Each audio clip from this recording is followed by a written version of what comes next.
You can tell it's real because it looks so fake. Hello and welcome to another episode of Look Into It. Tonight, it's all old world / Tartaria with the host of the hit podcast, My Lunch Break, Kenny Loudon. What's up, Kenny? What's up, Eddie? How you doing? I'm doing great, man. Dude, all my friends are addicted to your stuff. That's just crazy. That's crazy, man. Yeah, the way you put it together is beautiful, man. It's real quick, no fucking around. Yeah. You guide everybody with the arrows and everything. I love the arrows. Yeah. It's perfect. Yeah, man. because when you're looking at the mainstream narrative and you got all these different conspiracy theories, right? They're saying conspiracy theory. I want to make sure that we put the arrow there so that everybody, you can't really debate that. I mean, it's pointing right at what they're saying, and everybody kind of understands what we're doing, and it's easy to follow along, I feel like. So tell my audience who aren't familiar with you yet, who will be, tell them how you got into making videos about old world architecture in Tartaria. All right. So, I mean, it starts off back in like 2016. I kind of heard about this one interview with KRS-One. He was talking about the inner being.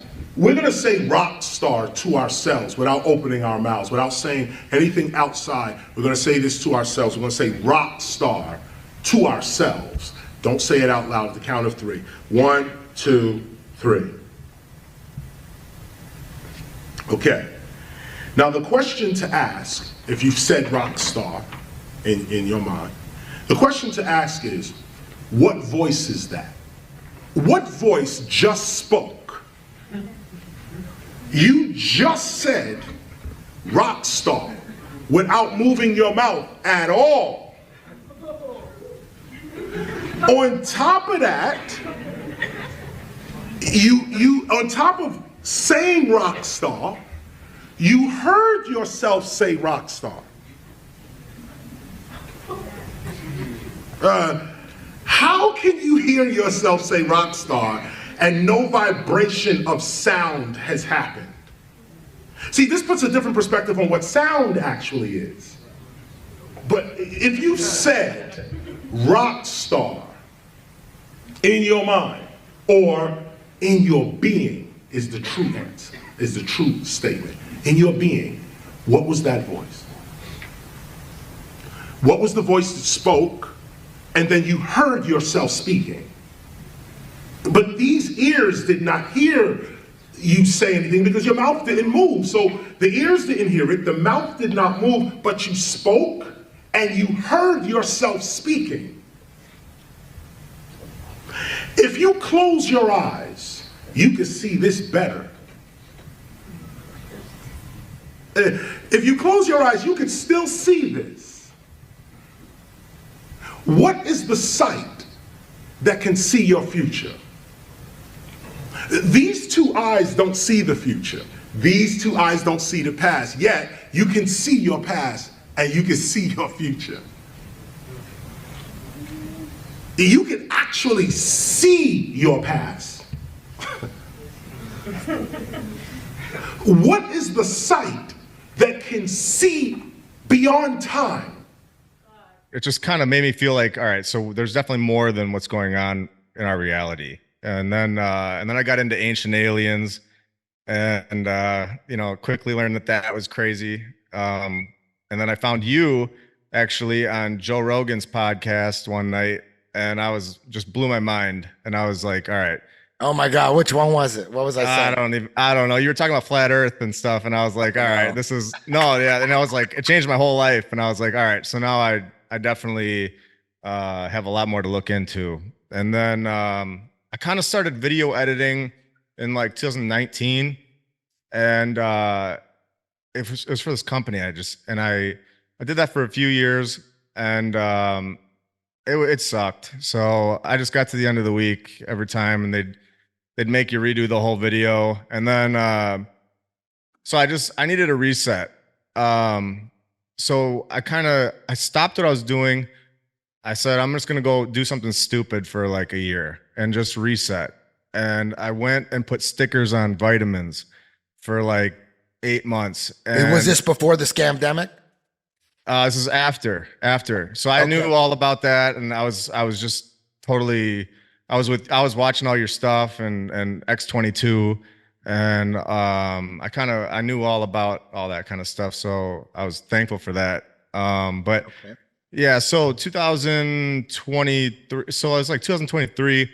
I was just studying all this stuff for months. And do you remember the first time you heard about like Tartaria or old world? Yeah, you were saying it. Yeah, you were talking about it. Yeah. So I was just studying it for hours, just like 8 hours a day, pretty much. No one would bother me on the process. I just had my phone and I was watching, studying, and then I had a bunch of stuff, and I was like, all right, I think people might want to listen to what I have, and I feel like I could present it in an interesting way that it deserved, And so I kind of just went in my car one day and on my lunch break and just started talking, and here we are.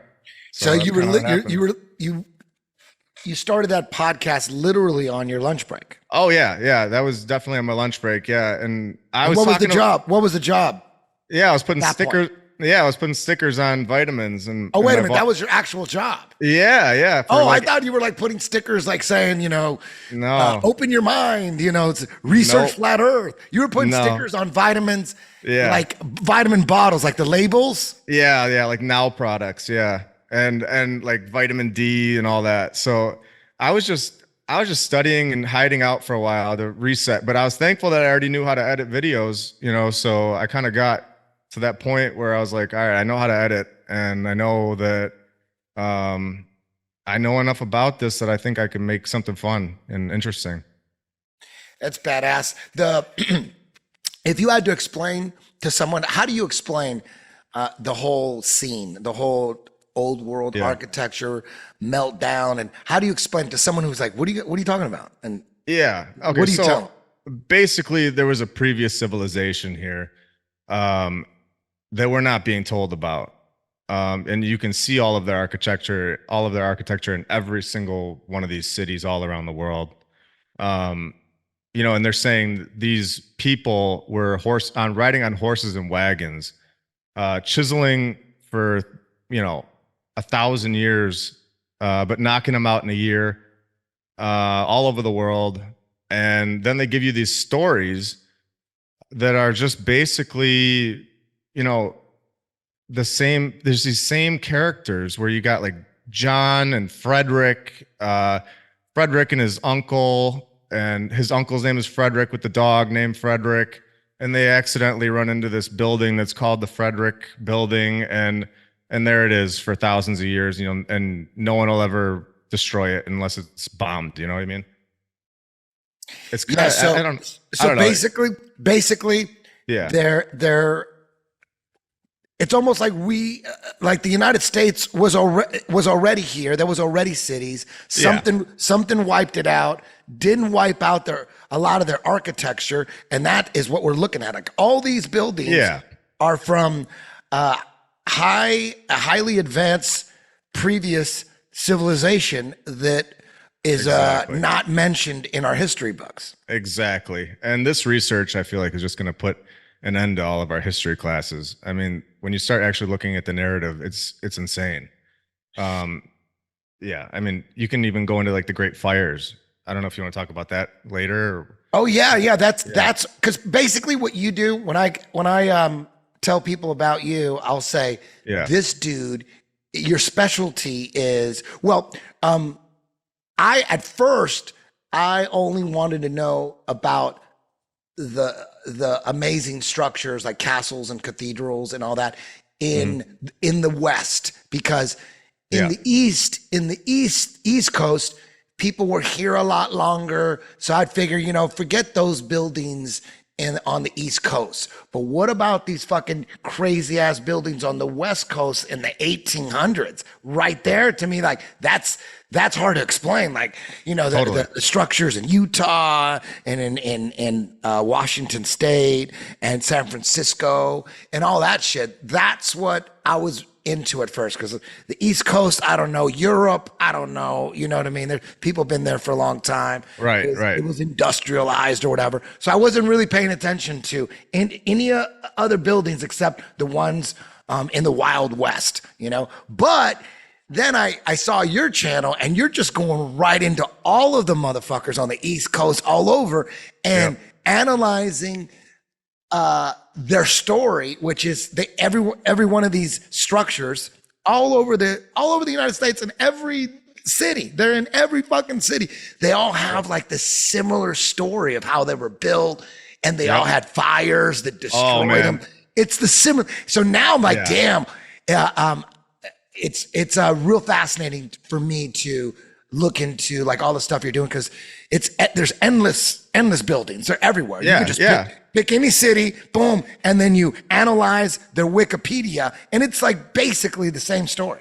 Right? Yeah, and if you go on their regular website, it's the same story. I go off Wikipedia just because it's easy. Everybody can see it. You know what I mean? But if you go on their website, it's the same story. You know what I mean? So that's the one thing that I've had where people are like, "Oh, you're going off Wikipedia or whatever," but you know, you can just double check it really quick. It's on their website. But Wikipedia is better because it's deep state. So it's way right. Yeah, that's a great point. That's a great point. Yeah, you want to go to Wikipedia because Wikipedia, you can't trust Wikipedia. It's pretty obvious.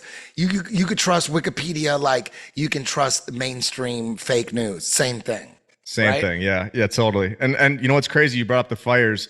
I'm starting this new series where it's called The Fire Game, and I'm just going to go to a city and I'm going to see how many times I can find a fire narrative connected to one of the buildings in that city, and I can't leave that city. So I already did one of them, and I got it done. If you want to see it. Hell yeah. Sam Tripoli and I are coming to your town. Catch us on the road doing tinfoil hat comedy. Follow me on Instagram at tinfoil hat comedy night. May 4th will be in Aurora, Illinois, and May 5th, Janesville, Wisconsin. Go to samtripoli.com for more information and to buy your tickets. See you on the road. Hell yeah. I put it on BitChute so nobody can see it yet. Can we watch it here? Another pair of glasses? Yeah, right now. Yeah. Until you've seen what this new invention can do. I'm going to start this episode and possibly this new series off by just shocking everybody and showing how repetitive the fire narrative is. A key that we have found right here on this channel. A key that, in my opinion, is a nod to the group that set all of these narratives up and put them into place while attempting to explain how these incredible buildings all over the world that were clearly built before our civilization got here and attempt to fit them into their fabricated timeline. And I'm going to make this game even harder for myself and put a rule in place. And if you all enjoy this game where I go to a city and see how many old world buildings that I can find that supposedly went up in flames, let me know in the comments below. I'll make it into one massive playlist. So the one rule I'm going to put in place for this game is that I cannot leave the city that we are discussing. And in this case, it is Edinburgh, Scotland. Every single one of these items of interest that I'm about to show will be within a single city. Are you ready to have your mind blown? Here we go. Fettes College, established in 1870, 154 years ago. Following serious fires, the swimming baths were rebuilt in 1890, and the chemistry laboratory was rebuilt 7 years later. Forth Bridge, opening 134 years ago, where 3 passed away in a fire. Advocates Library, opening in 1689, so we are told, 335 years ago, predating the power tool by 206 years, where Thomas Hill Jameson had to deal with a fire that damaged thousands of books in 1875, with all of these mysterious fires coincidentally coming right around the exact same time, which is very interesting in itself if you ask me. The Theatre Royal, Edinburgh, Scotland, opened in 1769, which marked the very first building on the incredible Prince's Street, which we have shown in episode 67. The whole street is straight out of the old world, and I can't wait to get back there and see it. This theater was rebuilt in 1830 by another Thomas, But why was it rebuilt? What happened to the first one? Are you still on the fence? Should I show you how these narratives are all connected all over the world, all put into place by the same group, and have been waiting for us to uncover this information for decades? Are you ready to have some fun? When the theater burned down in 1865 and was rebuilt 3 times in 1865, 1875, and 1884, each time retaining the patent. And I'm not done. The narrative goes on to say that it was ultimately destroyed by a fire in 1946, a 4th and final fire, and was not rebuilt when we were all here to see them attempt to put this place back together. And we're just getting started today. Welcome to episode 68 of my lunch break. I hope you're all having a great day. And if you're new, welcome.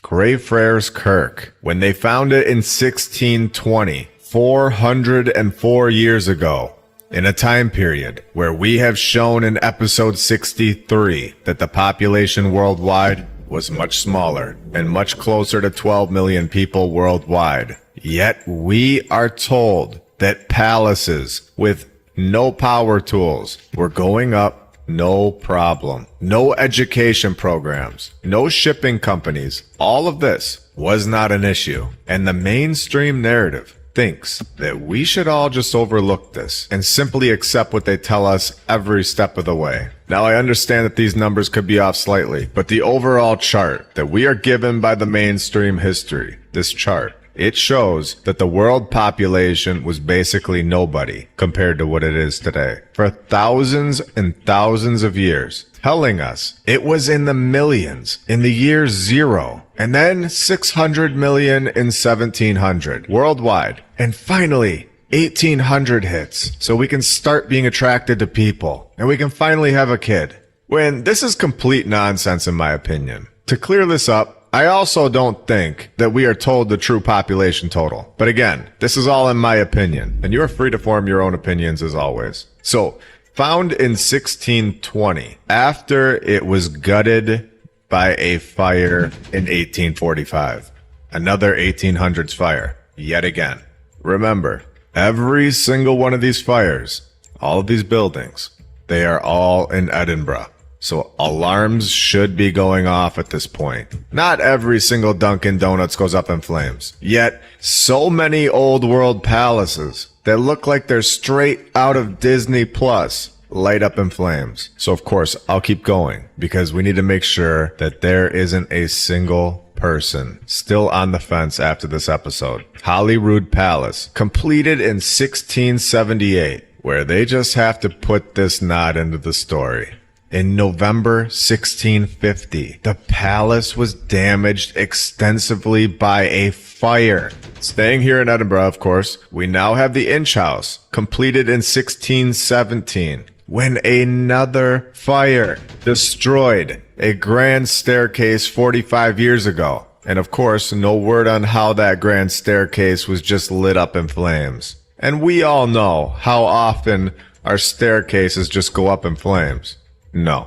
Jenner's, a well-established department store located on Prince's Street, where the building is currently undergoing restoration, where we all know that restoration is destruction. What an incredible building. The detail on this thing is mind-blowing. When they founded the store in 1838, but its original building was destroyed by a fire in 1892. Are you kidding me? There was a building here on this site before this masterpiece. The very next year, 1893, they pick out an architect and open this building up 2 years later. No problem at all. This is incredible. And we know these fires are still going on today. We have shown this so many times. Attempts to destroy the old world and remove them from our view. Just like that staircase in the Inch House. On 23 January 2023, a fire broke out at the rear of the empty building. And nobody knows how the empty building started on fire, of course. South Leith Parish Church, a church that they found in 1483, which is all fully documented. The paperwork is in hand. The shipping costs were paid for by wire transferring the local cat. And I know this one is not an actual fire, but it was too hard to pass up when the church was damaged by English artillery fire. And this was probably, maybe, it might have been, but will forever be a mystery, probably when the eastern parts were destroyed. This all happening in 1560, you know, the same exact time as when they finally got the color blue and red for their duck feathers. This was the booming 1560s, remember. Kirk, built in the 17th century, where it used to be a church, but now used as a local gift shop. Where this site is very interesting, when a 3D survey was conducted 3 times, showing that a civilization occupied this area before the church was built, and they were all wiped out. So in 1974, the same year that the first 3D survey was conducted, they ended up ripping the church floors apart and excavating the entire floor area. And then the building was refloored in 2004. The Tron was supposedly erected 377 years ago by the Royal Master Mason. And in 1785, they start the destruction, removing both side aisles. 1828, the new spire was constructed to replace the original that was destroyed in the Great Edinburgh Fire of November 1824. And we know this building is much bigger than we can see under the floor. When they go on to say archaeological excavations took place under the church, revealing foundations of more buildings. And back to this Great Edinburgh Fire that we were just told about. A fire that destroyed 400 homes, 24 tenement blocks, all completely destroyed by the Great Fire in 1824. And then out of nowhere, they just blow another building up with a cannon. And could you imagine how many people must have been caught up in this massive fire? Can you imagine the devastation of this massive fire? A time period before cars to escape. Could you imagine the amount of people that would not have been able to escape? I mean, it must have been hundreds and thousands of people. Wait, what? What is this? Wait. 13 people? What? Not only are we told that they all escaped the flames and actually burning to a crisp, but we all understand that it only takes 2 to 10 minutes from the smoke from the fire to make a person pass out or even die. And this reminds me a lot of the Baltimore Great Fire, where everybody was just fine. Or 1889, when Seattle lit up in flames. 25 blocks. Everybody was totally fine. Not a single issue.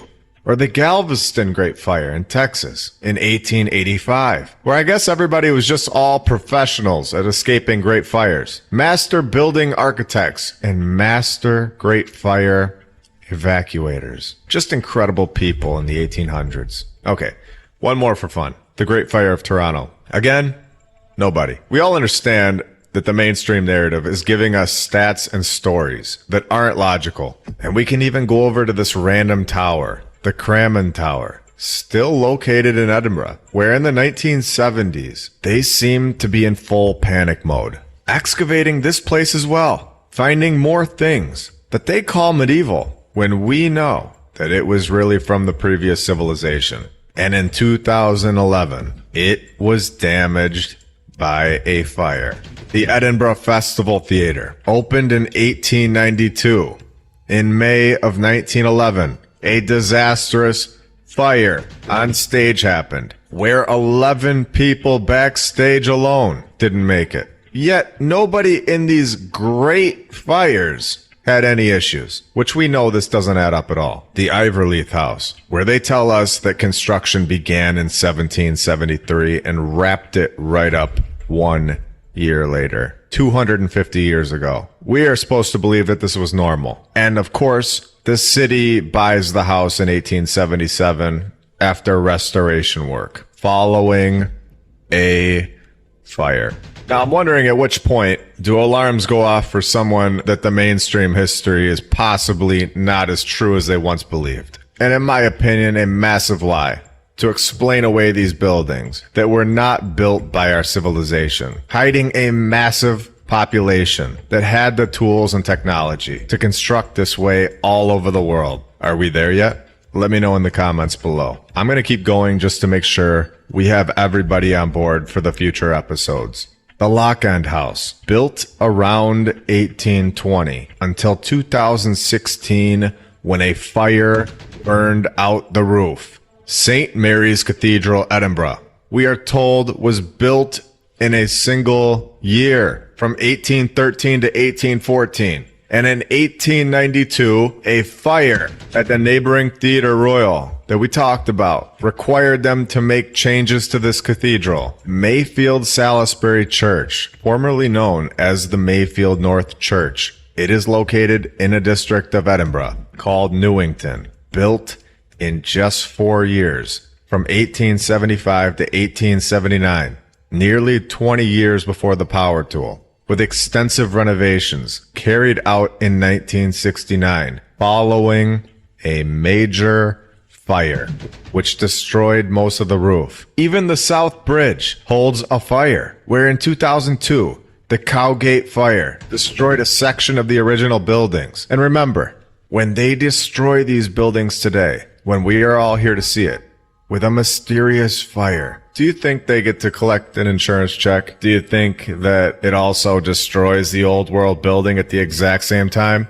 Removing it, so that they no longer have to explain it into this fabricated timeline that they've made up. St. Margaret's School, established in 1890, when 13 years later, in December of 1903, a fire broke out at the East Suffolk Road building. So we found 22 fire narratives today in Edinburgh, Scotland alone. And we will try to beat that amount in cities all over the world. If you want me to do this game again in the future, let me know in the comments below which city you'd like me to expose next. I hope you all have a new or deeper understanding of the fire narratives and can see through the lies a little more.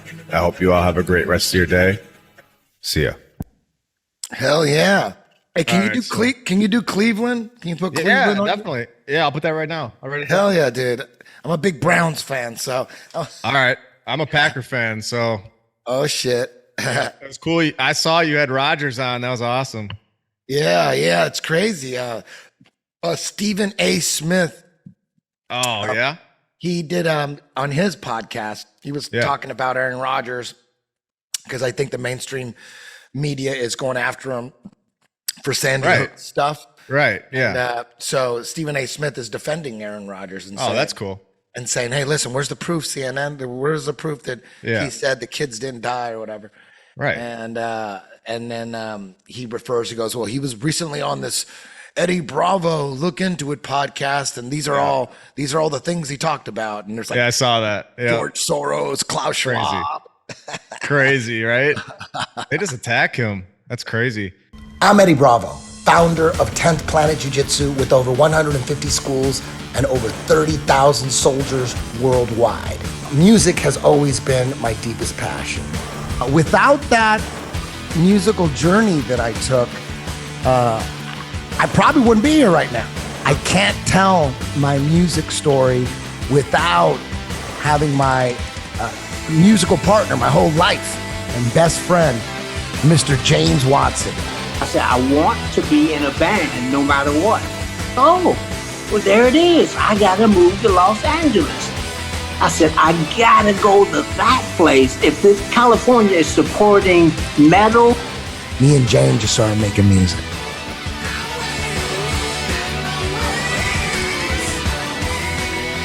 Mastering the Metal, the story of James Watson and Eddie Bravo. Print and audiobook available now.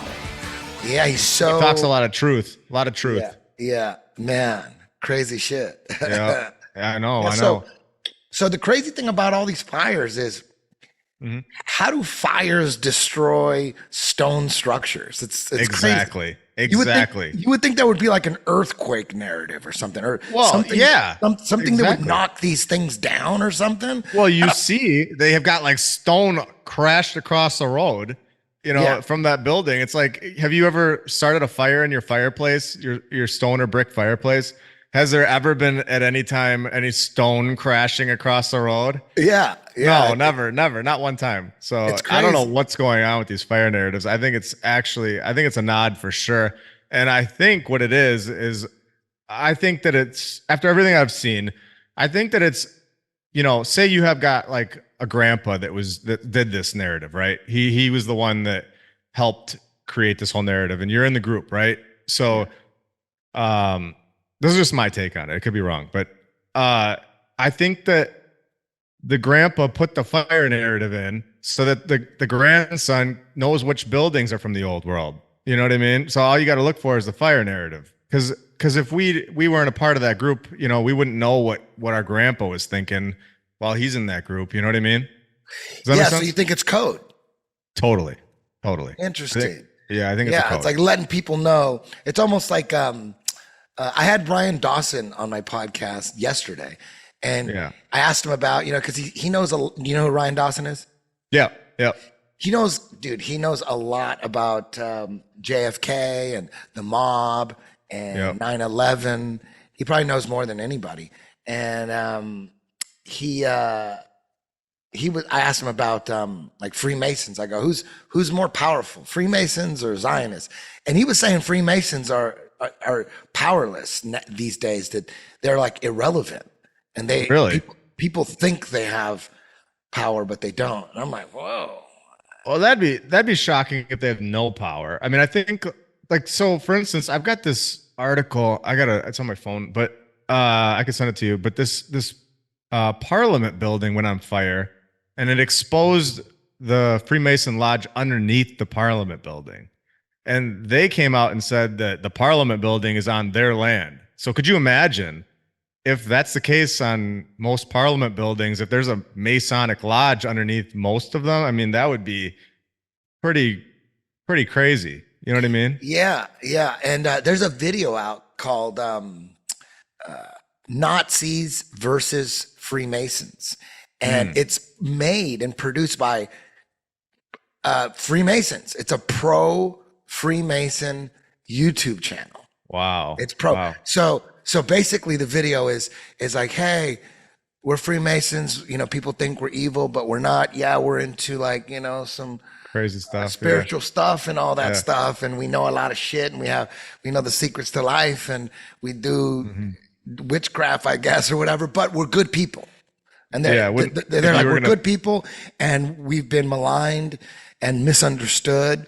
And even Hitler during World War II, most people don't know this, but Hitler, he immediately raided all the Freemason lodges and took all our records and vowed to destroy the Freemasons. And he was claiming that we were destroying the society. And he made museums with all Freemason symbolism to teach Germans what to look out for as far as Freemasons. He made propaganda films against Freemasons.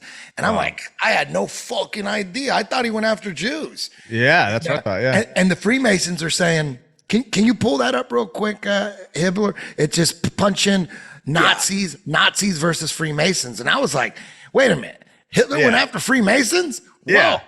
Yeah, we're not told that. Yeah. Yeah. But then what's weird is it seems like Nazis, like they got all the records, and the whole video is about the Nazis confiscating all the records of the Freemasons. And then when World War II ended, the Russians came in and took all the records. So they're trying to get the records, all the Freemason records back from Russia. And, they took our records and, but then Operation Paperclip happens, and we bring over we brought over a bunch of Nazis, and they're all like Freemasons. So it seemed like the Nazis wanted the information and then they like took it and ran with it and like became Freemasons. Yeah. Or maybe they hijacked Freemasonry. It's hard to tell. Something happened with them because in 1717, isn't that when that's when they were formed? And that was right after all the banks were formed. All of our current banks started in the 1600s. And then you've got Freemasonry supposedly starting right after that. But, you know, that's what we're told. And then after that, then you get all the inventions and all the great fires and just, you know, the population spikes, and it's just like something happened right before that Freemasonry date, I would say, in my opinion. Yeah, it's hard. I mean, maybe Ryan Dawson is right. Maybe Freemasons, that's just like, you know, that it ran its course now. Yeah, now maybe. the controllers are going by, I don't know, Zionism. You know, I don't know. What do you think about that population chart? What do you think about that? Because it's so weird to me, like that for thousands of years, we have nobody. And then like out of nowhere, people are just repopulating at this rate that is basically like just skyrocketing. You know, it's never done that before. Yeah, I don't know what to think about that, to be honest. I'm not sure. It just blows my mind. Yeah. The most, when I try to get people into my lunch break, yeah, I send them the video, the one you made about that palace that was built in Brazil that was supposedly brought from Did they Portugal. shipped it? Yeah, they shipped it. Dude, explain that, because that one is fucking insanity. I think they shipped it in like 3 parts. Yeah. What was it? What was the palace? Do you have a picture of the palace? I'd have to look. I don't even know what episode that was. This is a while ago, but gosh, I'd have to look at that. Let me look and see if I can find it really quick. I mean, it's a fucking palace. It's like a castle. Yeah, it's like a library, right? Yeah, here, I found it. Rio de Janeiro, the National Library of Brazil. Can you put that up on your screen? Yeah, let me see. Let's see. I have the script. Hang on, let me see. That's the craziest story. Like, I can't even believe they would write that fucking story. They should have just. Oh, I know. They should have just said, we built it, and you know, we built it in 1750, and there was a fire. Just why did you have to say that it was built in Portugal and it was brought over in sections on boat? Yeah. Hang on, I found it. It's episode 51. So here we go. I'll get it on Rumble. There it is. Windows at the current ground level, where there is clearly more to this building under the ground. The National Library buildings. Now it is time to go to Brazil, more specifically Rio de Janeiro, where we have the National Library of Brazil that was shipped from Europe in 3 shipments and easily put together in the year 1810. This was a standard construction process in the year 1810, 213 years ago, and wrapped right up in 1811, 1 year. I don't even understand how anyone can even think to question this narrative. It must be a crazy person. Anyway, let's question it. The history of the National Library began on the 1st of November in 1755, when Lisbon suffered a violent earthquake. Now, it's possible that they had an earthquake, but honestly, it could have been an explosion of some kind. So, this is clearly, in my opinion, an attempt to find a way to explain why the exact same type of architecture style structures that are all the way over in Portugal are also in Brazil, which is a total of 7,695 miles away from each other. They are telling us they shipped this massive building 7,000 miles, and this was normal. I keep bringing this up, but it's to keep perspective on what they're telling us, that they lived in sheds, yet they could just simply Amazon Prime a palace and get it put together no problem, and it's there forever, with the help of their cowboy and Indian friends. This is actually insane when you put it all out there like this, especially when you see that they had to come up with a date and assign that date as the official founding date of the National Library. This is the date that they found it. Look at the size of this thing. This was shipped perfectly without a single issue over the sea for 7,000 miles 200 years ago. Which shipping company was used? How many men Which company put it all back together so that it would be there forever without an issue? Why are we not being told the information that we need to hear in order to fully trust the narrative? Well, because this never happened, in my opinion. And I found this photo from 1909 where they're trying to tell us that this is a construction photo. Now, for anyone that needs to revisit episode 49, this building is done. There is zero construction going on here. They are simply painting this building. The scaffolding is for the painting, not building. You can even see the columns are all in place. The whole thing is done. There is no building going on here. How can they get away with saying that this is construction?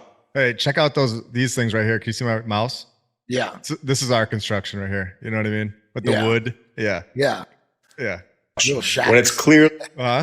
Little shacks. Yeah, little shacks where we're gonna hang out, and this is our wheel. That's where that's where the painters take their lunch break. Exactly. Yeah. They hang out in there, and then they go up the scaffolding. Did you see episode 49 where they're painting all that stuff with the paint brushes and all that stuff? I think so. I've seen most of your videos. Yeah, I don't know them by numbers. It was the World's Fairs one in St. Louis. They were painting all the buildings, and I don't know. It's just like, are you kidding me? Then they're telling us it's construction photos in the bottom. You know? Yeah. I was like, it really is like Westworld, but like 10,000 times bigger. You know what I mean? It's like, okay, something happened, some kind of, whether it was a mud flood, a regular flood, or some kind of electromagnetic apocalypse or something. Something happened, something wiped motherfuckers out, and we basically are repopulating what was already here. Like the cities were already here. It seems like every major city's got that same Capitol building, the same architecture. It's like, man, it's like, one thing I notice is a lot of those buildings have clocks on them.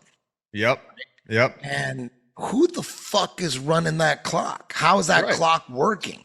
Like, do they got slaves in the basement fucking they just got a rotation of slaves and they can never, I mean, a clock has to be perfect. It can't be slow and fast. It's got to be right on time. Yeah. 1876 is electricity, right? So anything before that and they got a clock on it, it shouldn't be working. You know? Exactly. And so to me, that means that's a little,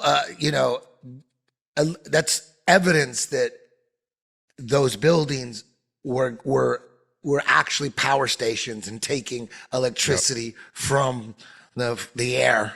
Exactly. And like however it works with mercury and the fire, whatever the fuck copper. it is. Yeah. Now, I'm no electrical engineer. Me either. But it seems like they always got a clock on that motherfucker on those buildings. People are saying, people that are highly educated in the electromagnetic field, they're saying, mercury or whatever. I kind of believe it because there's clocks there. Something's got to be running the clock. So that's probably why they put clocks there, because there's an endless flow of electricity. It's like it's plugged in. So the clock is running on whatever energy that thing is pulling from the sky. Yeah, totally. And even the front, it's got that window.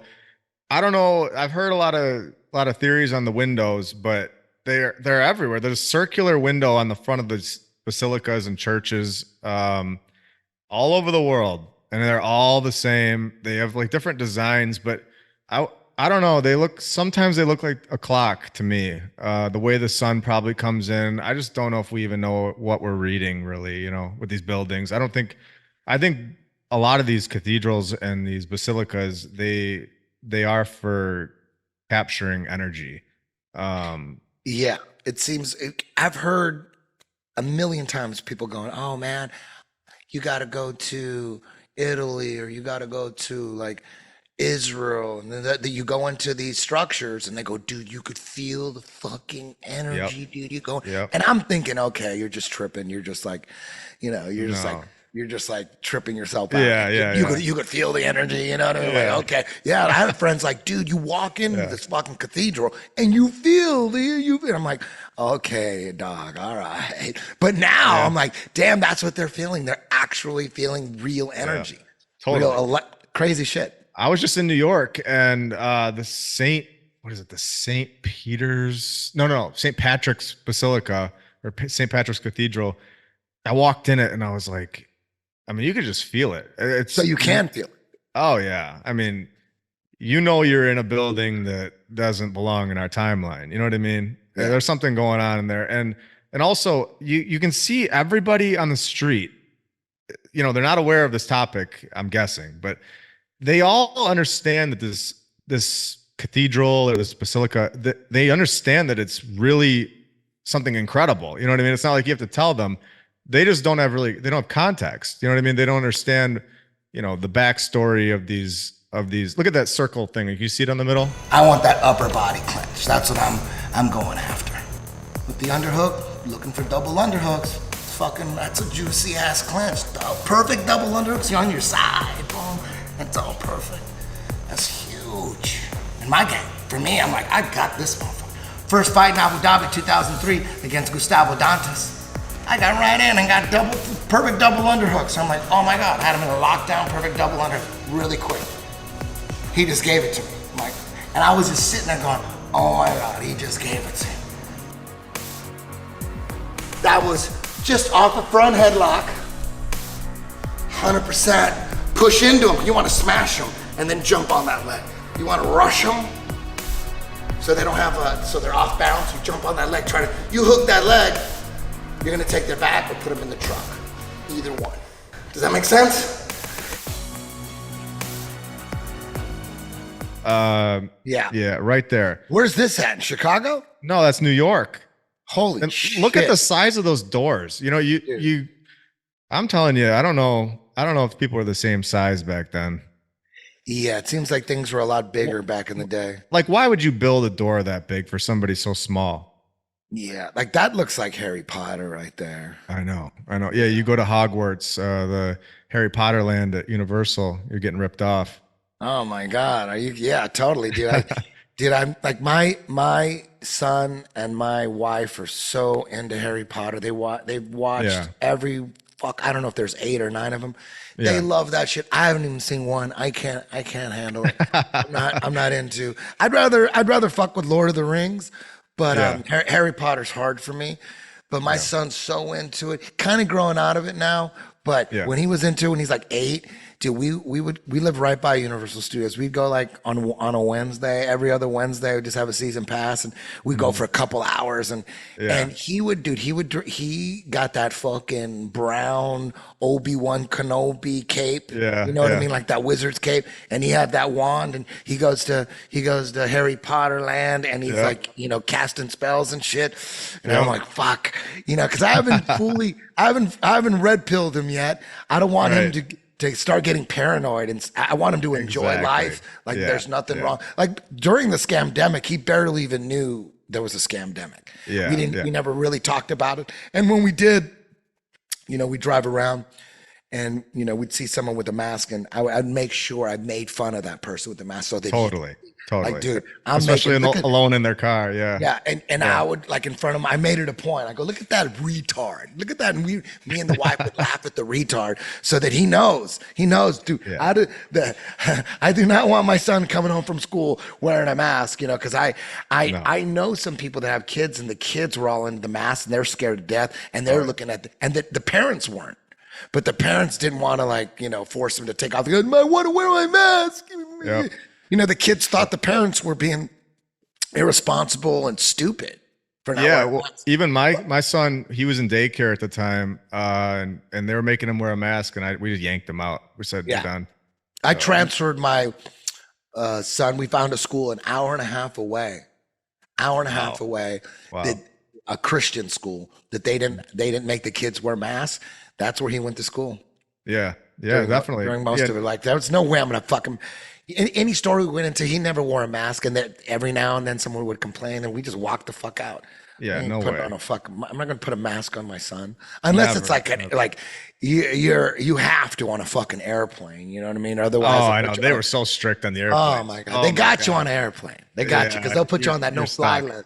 Yeah, Yeah. That's the only place. But the airport, crazy thing is when the federal government lifted the mandate, the mask mandate at airports, LAX was the only airport that said, fuck you, we're still gonna make everyone wear masks. LAX was the only fucking airport that defied those federal orders. Guidelines. Yeah. But you know what? Nobody fucking listened. Like half the people weren't wearing masks at the airport. I'm at the airport almost every weekend.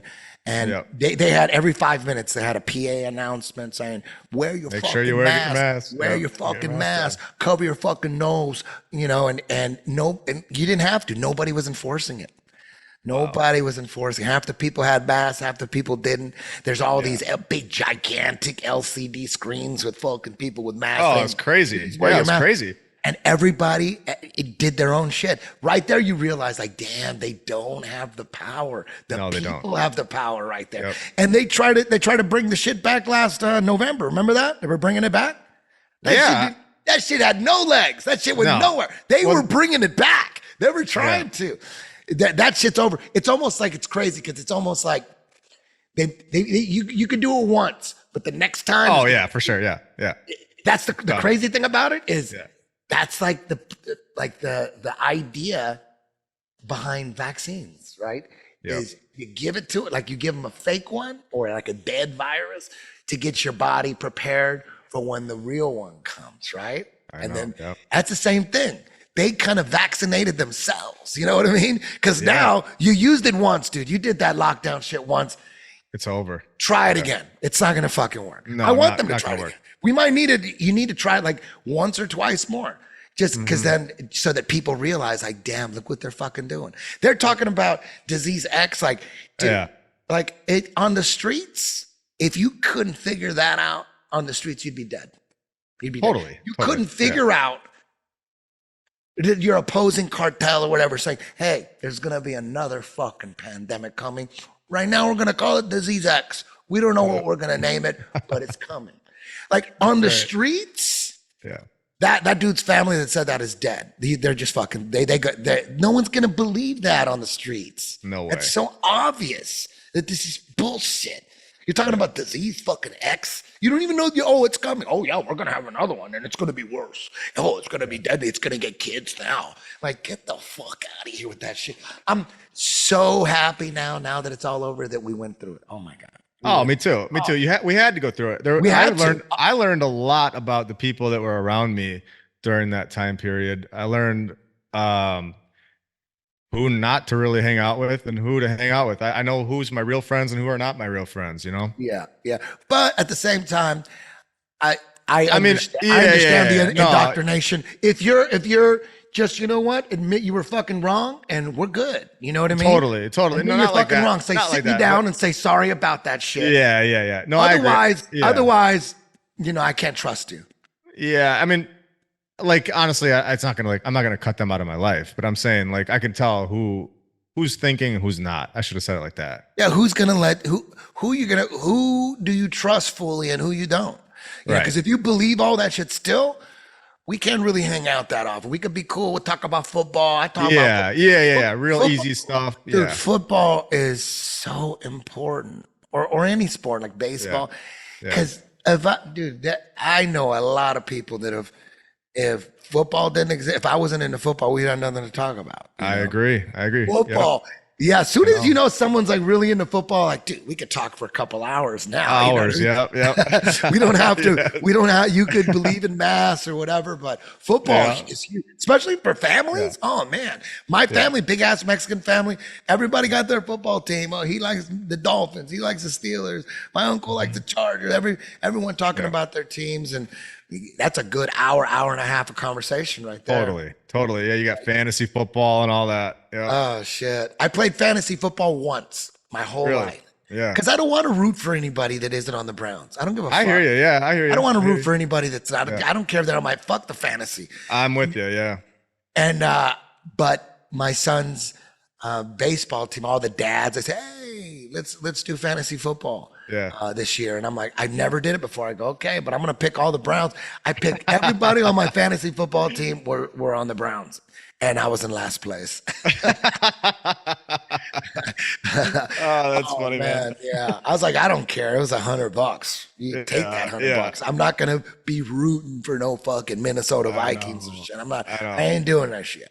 Well, it's like my son, he likes Tyreek Hill. And I'm like, I'm not getting you a Tyreek Hill jersey. You're a Packer fan. You know what I mean? And so I said, I'll settle for Dan Marino because he's not playing anymore. But nobody else. Currently playing. Yeah, nobody currently playing. That's for sure. Yeah, nobody that has the power to hurt you. Exactly. Yeah. You know what I mean? Fuck your Sundays up. You know. Yeah. I said as long as you're still a Packer fan, then you're good. Yeah. Have you? I've been really seeing you. There's like a few layers to the whole Tartaria old world scene or community, and one layer of it is all the buildings like in the Middle East and like Turkey that were like melted. They look like they were melted and they turn into mountains. I know. I'm fascinated with that shit. You haven't really fucked with that much. No, not for a while. Yeah, not for a while. I've kind of found I feel like it's what I'm best at. Is looking at these narratives and exposing. For sure. You're the best, dog. You're the best. I feel like I got that pretty much. You and John Levi are the best. Mind and Veil. Appreciate it. Too. For all your 10th Planet Jiu-Jitsu merchandise, please visit 10thplanetjj.com/shop. We also got a Look Into It t-shirt that just dropped. Thank you very much for your support. Yeah, he is good. Yeah. Yeah.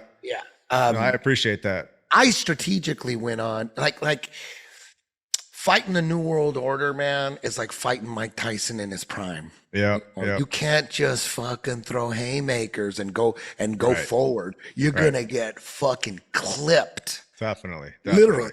Yeah. So if you're gonna fight Mike Tyson in his prime, you got to do what Buster Douglas did.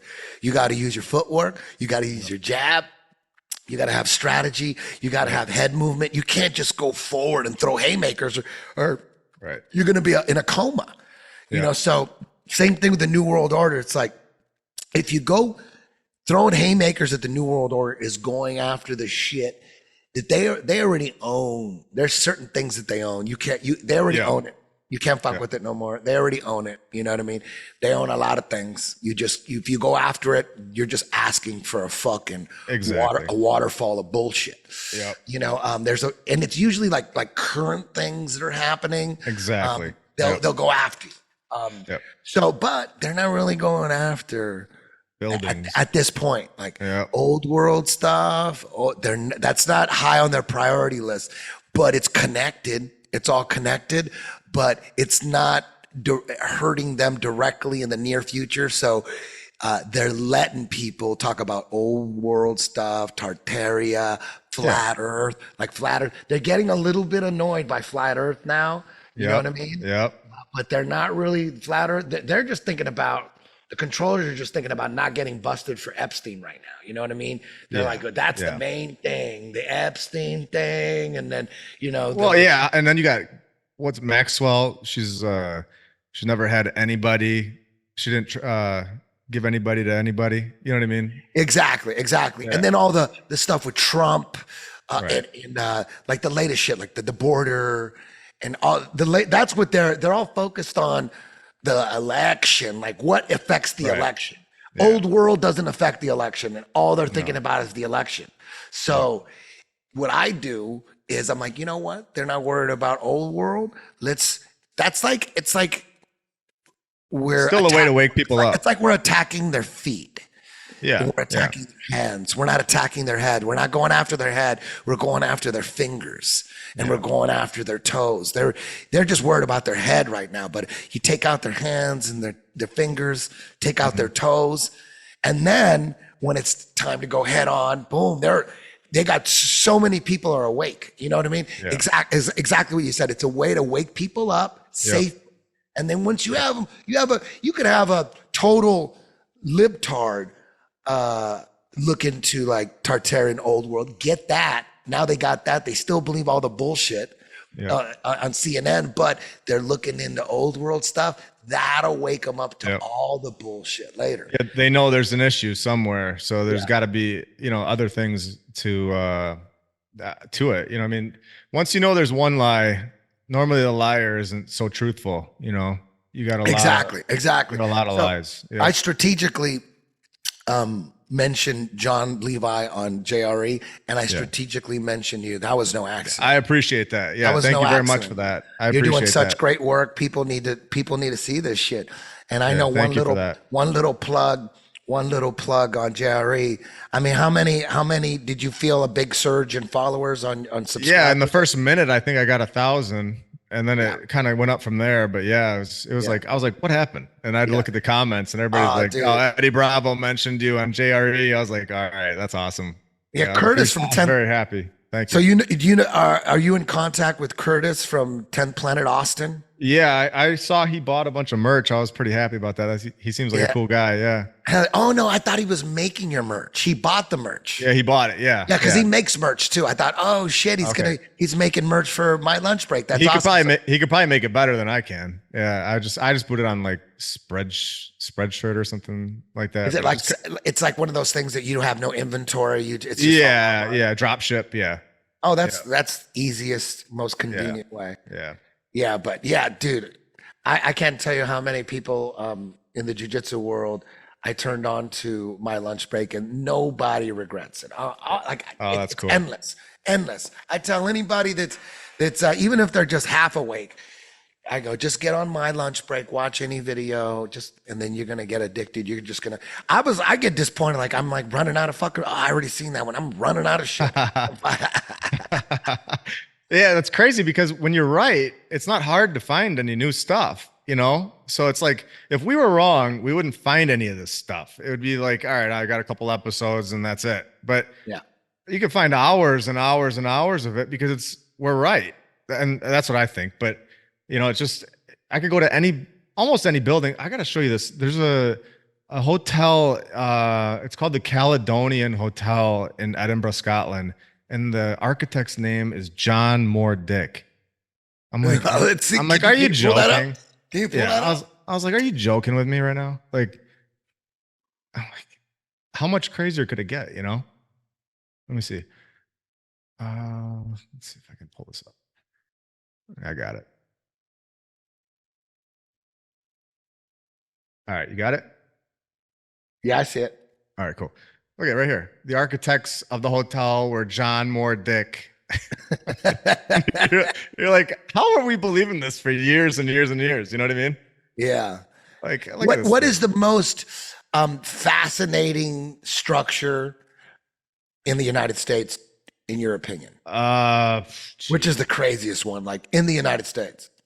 I can tell you the coolest one I've been to is probably either the St. Patrick's Cathedral in New York or the one in St. Louis. I don't remember the name, but I've been to it and it was pretty crazy just standing outside of it. I got a video of it. Let me check. I lose track of all the names. I've been to talked about so many different things. Let's see. 49. No. That was 45, I think. Oh, and then you got the Cahokia Mounds in St. Louis that have a those temple. Pyramids. Yeah, you got a temple underneath it, and it's bigger than the base is bigger than the size of the Giza pyramids in St. Louis. Damn. And then they dug down 2 feet and they found a temple. And I'm like, why have we not dug down 2 feet again? You know what I mean? Yeah. Checked it out. But hopefully we can do that soon. What's the one in St. Louis? Here, I'll tell you. I think it's.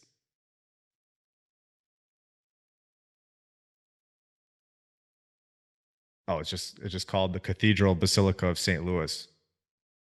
It's incredible. And I went inside of it. I was videoing, and they were like, "No, get that out of here." Oh, they didn't want you to videotape? No videoing. Here, I got it right here. But yeah, just standing outside of that one, I was like, that's definitely. I mean, we just don't build like that. And if we did, it would take us a lot longer than they did back then. You know what I mean? It would take us so many years to construct something like this. I need to. There's a lot of architecture in the world today on every continent of buildings that are much, much larger than you would think people of our height would build. Cities in America that look as though they were constructed in medieval Europe.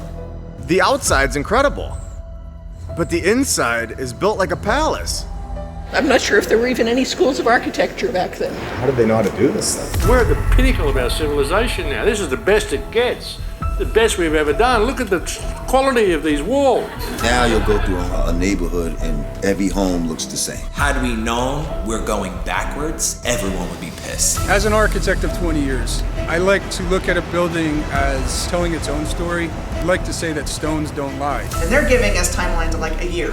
It was built in a year. The history that we've been told is a lie. Why would a regular sized human make something so massive? How did they build that beautiful, beautiful building? Was that building here longer? I feel like the building was here already. What was actually in the towers? What kind of technology was up there? These buildings were built by the prior civilization. A beautiful, easy, graceful method of travel flushed down the drains. Nope, no more airships. And they have to lie to us about it. They had to write the storybooks. We learn about one fire, the Chicago Great.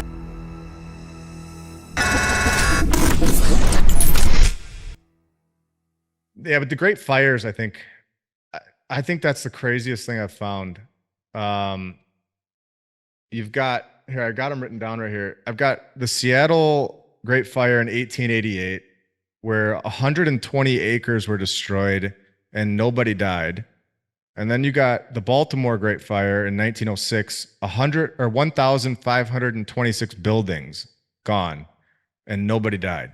I wonder if that's code too, because they could totally code. Because they could have easily just said 3,000 people died. Right? Yeah, exactly. And who's going to check? Like they're not going to check records. And it's like 1782. They're going to say 4,000 people died. Exactly. Why are they saying nobody died? That's a great fire, like great fire, and you got nobody. You know what I mean? It just doesn't make any sense. I don't get it, but. That's the episode that got I wasn't allowed to have that one on YouTube. So or maybe they're just being honest. They go, listen, we're just being honest. We don't want to lie to you. There was nobody in this city. We showed up and we burnt that shit down. Nobody died. We're just trying to be honest. There was nobody here. Totally. But we had you know what I mean? We had to destroy some of these buildings so people don't ask questions. Yeah, that's what I think it is. I think that there was nobody there. I mean, you look at, I've got this really quick. I'm going to show you. You got You got to share the screen, Kenny. Yeah, I will. I'm going to grab this really quick. All right. So this is a St. Isaac's Cathedral in Russia. These pictures are crazy. I'm going to show you. Hang on. Screen share. All right. Can you see it? Yeah. All right. That's in Russia? Yeah, this is in Russia. So, that could be Washington, D.C. Right. And you look at these little wood things right here. You see that? I mean, you've got our construction. You've got like fences that are garbage, right? And then you've got this. And then this is the fourth church on this site. That's what they're telling us. It's the fourth one on that site. So they've had 3 other ones here before it. And check these pictures out. Hang on, and look at this area. It looks like it's almost presented to us, like maybe it was all built for us.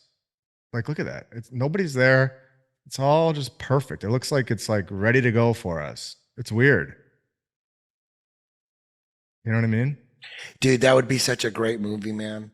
Like rediscovering the United States. It's taken place like in 1700 or 18, maybe 1776 is when. Maybe all that was like, okay, that's when the repopulating started. Exactly. Like maybe 1776 is like, that's when we're going to repopulate the cities and rebuild the cities. And we need a president, and then we need some constitution. You know what I mean? Maybe the whole well, that's thing what I'm was, thinking. Yeah, totally. It's like the like banks it was already came. here. Yeah, it was. I think, and I got a weird theory, like that maybe these are our buildings. Like they're for us, and they've been infiltrated. You know what I mean? And taken over, and that's why they're destroying them. You know what I mean? Yeah, like whoever built them and whatever time they were built, like maybe that was a time where the lake that we live in was being run by good people, and it was like all good shit. Exactly. And now the lake is in a dark period where the controllers are fucking evil and satanic. And maybe back then it wasn't like that. I mean, it's got to be possible to. And if there's more lakes, and these same controllers go from lake to lake, maybe they took some time off from the other lake. You know what I mean, and let everybody have a good time. For sure. Maybe they're like, there's a whole shitload of lakes, and there's like a whole level of government to govern lakes and regions of lakes, and Earth Lake is just like one of 1,000. One of lakes. 1,000. Yep. Exactly. They're probably all over the fucking place, and they do the same, and they learn from each other, and it's basically like Earth Lake is like every country is basically a prison. And the United States is the best minimum security prison ever. Like it's just the greatest prison ever. In the United States prison, they let you have guns. They let you say whatever you want. They let you fucking worship whatever God you want. Let's go to that prison. People want to escape their prison and come to this prison, right? They realize because it's really all about controlling the slaves, and they realize at some point that it's way easier and cheaper if you let the slaves if you just pay them a wage and let them get their own shelter and their own housing and their own food, and we don't have to take care of them. Like taking care of slaves, that's a fucking pain in the ass. Yeah, exactly. You know? So that's probably way better. I mean, they're gonna. I mean, really, what's a slave? Someone that works in the fields, right? What else did the slaves do? They generally work the fields, right? And like railroads, I guess. You know, and then like maids, you know, because we still have slaves. Like we still have that shit. Yeah, I mean, if you take Mexicans picking the fruit. They're doing the same thing that the slaves did, you know, from roots. They're doing the same thing. Maybe they're not getting whipped and tied up like Kunta Kinte, but they're still out there working for nothing, picking fruit and cotton all day. You know, now they got like I don't think humans pick cotton anymore. I think they got like machines that do it now, right? Yeah. But you know, they still got Mexicans out there picking strawberries. Totally. And honestly, like money is now digitalized. You can't even hold it. You know, you're basically a slave. You know what I mean? You just get numbers in some random on your phone. You know what I mean? Yeah. They're just constantly, you know, with the Davos and the WEF, all that is just like the world leaders coming together with new ideas of how to control the slaves and how to retain power. Exactly. And control this. That's all they're talking about. All that climate change shit. Like people actually think they give a fuck about climate and that they even believe that like humans are destroying the environment. They don't give a fuck. They just know that that's the way to control the slaves, through that carbon tax, through climate change. Meanwhile, they're fucking controlling the weather and you know, I don't know what you think about the controller's ability to control the weather and manipulate the weather, create. I'm with you on all of it. Yeah. I think that's what the chemtrails are, and HARP. They're spraying metallic particles in the atmosphere, and they're doing something with the weather. They're doing something with the weather. You can see it. I mean, they're flying those planes. You can see them turn it on and off.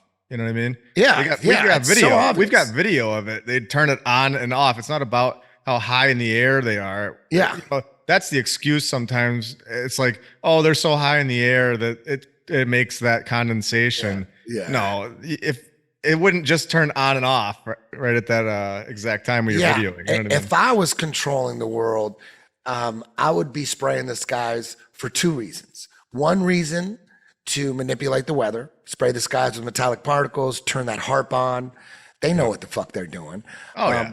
That'd be one thing. If I was in the Illuminati and someone said, we can control the weather, and I would be like, really? That's great. How? We spray the skies with metallic particles. We got this fucking harp facility that sends like 1 billion volts of electricity, and somehow we manipulate the weather. Yeah. I would be like, fuck yeah, go, yes. And then also someone else say, and it's also great if we just spray the skies and get everybody used to it. All the lines, get them used to the lines. So just in case one day we had to drop some poison on them, they will never know where it came from. They'd be blaming each other. They'd be blaming a new disease. Meanwhile, it's those fucking chemtrails we've been spraying the whole time. Now they could put poison in that at any time. If they got desperate, they probably would wait until it got really bad for them. They could just spray and just get everyone used to it. And when they need to spray some real shit, nobody will have any fucking idea what's happening. They would have no idea. Meanwhile, they're just getting sprayed like bugs. Mm-hmm. I would be like, yeah, that is very smart. Yes. Get them used to it and they'll never see it coming.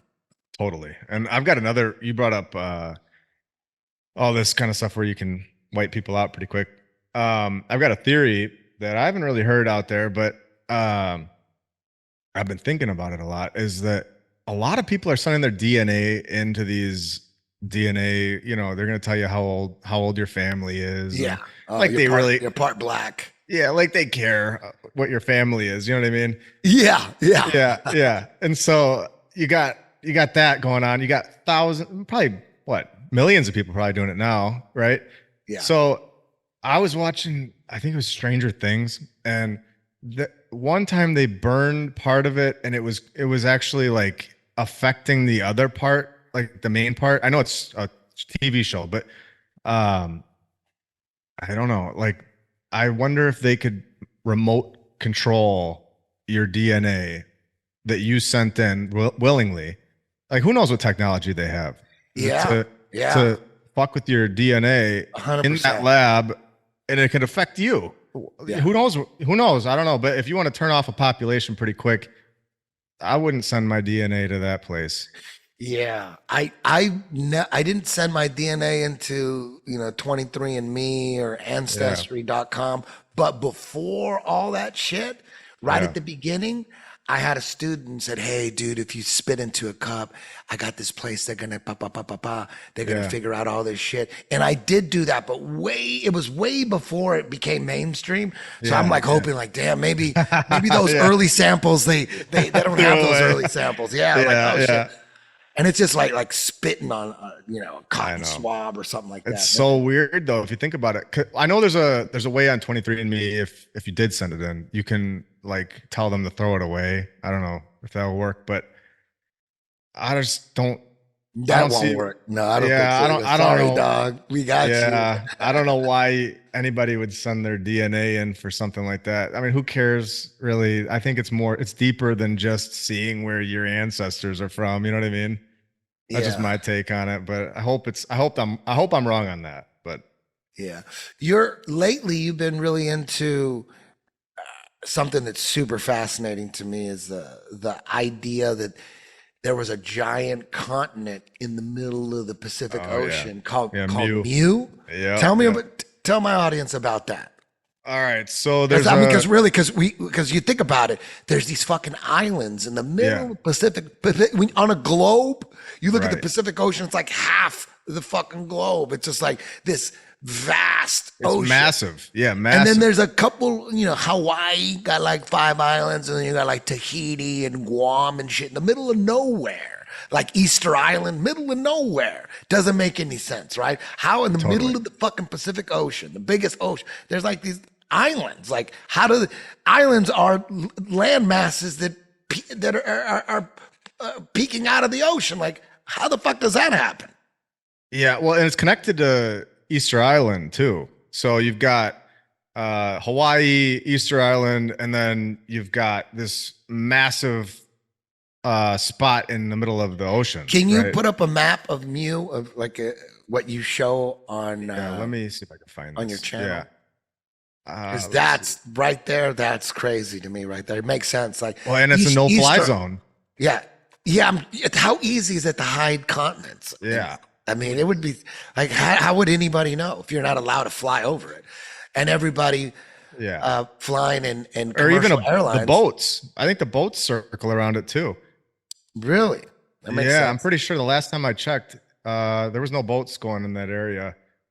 But if that's true, it combines a hidden knife. Here, hang on. Don't you hate it when a flashlight isn't a lightsaber? This is the lightsaber flashlight. This new military flashlight. We all want to know who built these massive cathedrals. Let's see if I can find it really quick. All right, so here's the amount of space we're talking about right here. Yeah. I mean, it's massive, right? If there's any land here, I wouldn't be shocked at all. Yeah.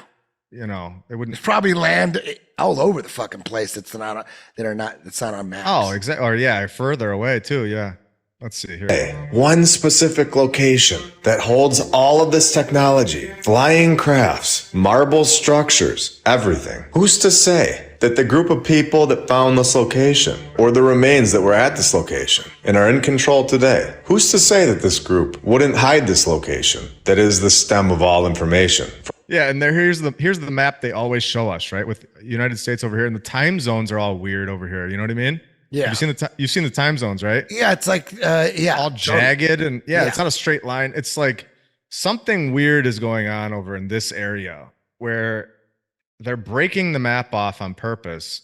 And I mean, and then you've got this guy, Colonel Churchward, who writes about he was in this Indian temple and he was like guarding the temple, and he became friends with the priest or whatever that ran the temple. And they don't have any documentation of which temple this was, of course. You know what I mean? Like the British government can't tell you where he was stationed. So you can't really look it up which one he was at. But he wrote all these books about this land of Mu, where these tablets were in this temple that explained that there was a land of Mu where this was basically where humans originated. And then they went off into these other places to build these cathedrals and these palaces, and understood this technology. And it would make sense because you have to have a source, right? So all this information has to come from somewhere and then go to the locations to build all of these palaces that look exactly the same all over the world. You know what I mean? So that's kind of that's the gist of that. I don't know if you want to watch any more of this. But. Yeah, I want to just go over it. All right, Let's play a little bit of it. All right. All of us. Is it just a coincidence that the Pacific Ocean is basically empty on our map that we are shown? And don't really quick, there's the jagged. Yeah, what the fuck is that about? Like something weird is going on here, right? Yeah, what is that? I mean, why would you do that? It doesn't make any sense. All right, here we go. Forget that being in control of the map is a key part of the game. What if we are playing the game with a false map? Is it possible that a part of this incredible land of Mu is still here? Is it possible that the Garden of Eden is hidden to us? Is this why we have no idea where we are, or what we're doing here, or why we're finding massive structures that make no sense in our timeline? Hiding massive continents, hiding technology, giving us a false history, giving us a false map. Is this why we are distracted with Egypt, where they tell us to look to Egypt and the pyramids, while the real location is over in the Pacific Ocean, where Churchward claimed that the ancient Egyptian sun god Ra originated with the Mu, where Ra was the word which the Nacals used for sun, as well as for their god and rulers. Now, again, this is all information that we can hold on to for the future while we go further into this research. Finding a continent that's conveniently no longer on our map, where they were able to construct massive structures, had incredible technology, and would explain the pyramids in Egypt, is something that I cannot keep to myself. Churchward had two major critics, and neither of them actually ever read the tablets that Churchward did at the Indian temple, where we have Curtis Wilgus, a historian who taught at George Washington University, where he organized and directed the Center for Latin American Affairs and also organized the school's annual Caribbean conferences. So this guy was locked in and knew all about these tablets, where the Caribbean conference organizer guy tells everybody that Churchward's research was the strangest of fiction. It was pure imagination, based on everything that he learned over at the annual Caribbean conferences. And that's exactly how Curtis aced his college exams, by asking 0 questions and receiving 3 mainstream college history degrees, 3 of them. So we have a very open-minded individual in Curtis. Now, who is this other critic? Engineer and writer L. Sprague de Camp, where he simply dismissed the idea of the Nicole in an article in 1946. Just dismissed it. De Camp spent 10 years attending Snyder School in North Carolina, in a military-style institution where his parents were heavy-handed disciplinarians to cure him of intellectual arrogance. All right. So we have 2 critics that spent their entire life being told what to think, and they were very good at it. And those were Churchward's critics, people that were never there, people that never spent the time in India at the temple and had 0 proof that Churchward was incorrect. By simply just saying that Churchward's work is insane or mythical does not prove anything. It proves that their minds are so manipulated to the point that they can't ask any questions and can't let go of the lies that they've been told. By admitting that Churchward's work is a possibility, it would mean that these 2 individuals would have to agree that all of their time spent learning one way of thinking and feeling like they knew more than everybody else about human history, everything that they thought was the truth, may have been a waste of time. And for some people, this is extremely difficult, and I can't fully blame them. But at the same time, they need to start asking some questions, and not towards us. We owe them nothing. We have taken a total of $0 from them. We are simply asking questions about our past. These questions should be directed towards the people, the institutions that have taken thousands of dollars from them. We are simply trying to find the truth at all costs. If a massive continent of Mu is truly out there, or even parts of it, hidden within the information that is provided, a place with marble structures and hidden technology, a hidden past, and possibly an explanation as to why these massive structures all over the world, in all of our cities, and possibly the location of the Garden of Eden. I want to know about it. Now that we know that there are base... Hang on, do you want me to go back to the article part where it's actually kind of going into it? Go for it. All right, cool. So, let's see. 0 background on their training process. I love that building. All over the... Oh, I know, it's crazy. That's the greatest building. Yeah. It's this old Capitol building. Yeah, that's the old one. Hysterical. Yeah, in 1859, that's how they're building, but that is sitting right there next to them. Yeah. I think maybe the mention of fires is code, like we talked about earlier. Yep. Maybe all these pictures of these crazy structures, most of them, 95% of them, always have like a horse and buggy in the picture. Always. And it's like it's photo edited right into the picture. It's weird. Yeah. Maybe that's code too. Maybe it's totally. like, look, dummy, horse, yes, and carriage. And look at that structure. You just helped me think about something that I was going to tell you. I think that they want us to find this stuff. I think they're literally like putting it out there for us to find it.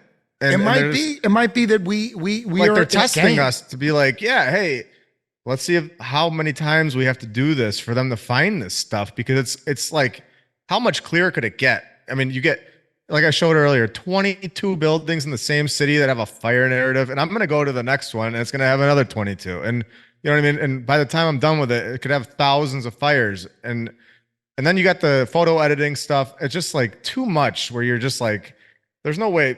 They're not trying to hide this. You know what I mean? They're gonna say, "Yo, dude, back in the day, dude, they didn't. There was fires all over the place. It was the old. It was the olden times. A candle. They were lighting shit with candles. They would fall over all the time, dude. It wasn't until the invention of the light bulb where fires. Great. Look at this chart. Soon as we invented the light bulb and we didn't have to use candles for every fucking thing, fires disappeared. You know, candles were just too dangerous, dog. They were burning everything down. And then you got the Great Fires where in 1900 or like 1910, I can pull this up here. Watch this. So you got nobody dying in these great fires, right? Yeah, that's got to be code. That's Okay. gotta be code. Now we get to, can you see this? Yeah. Okay. So 1940 hits, 1,500 were killed in a fire. 955 casualties, 45,000 killed in a fire, 10,000 killed, 30,000, 2,600, 12,000. So real numbers, like 30,000 killed. So 100,000 killed. So it's like look at this one, 120. Well, that's the bombing, but you get the point. Like, it's not, once 1940 hits, now we're all here to see it. We're all like basically looking at it, and you got real death happening. And you would think it'd be the opposite. Like they would have died before, and now we've got it down with fire alarms, and fire departments. We got it down. Right. Yeah. You got cars to get away. You got, cell phone or phones to call each other and be like, hey, just so you know, there's a fire down the road. You might want to get out of here. Totally. Yeah. But in 1800, everybody's just getting away perfectly fine. It's crazy. But then if a building burns down, one building, everybody dies in the building. You know what I mean? It's like, yeah, but if the whole city burns, then nobody dies. Nobody dies. Yeah, not one person. So there's something with that for sure.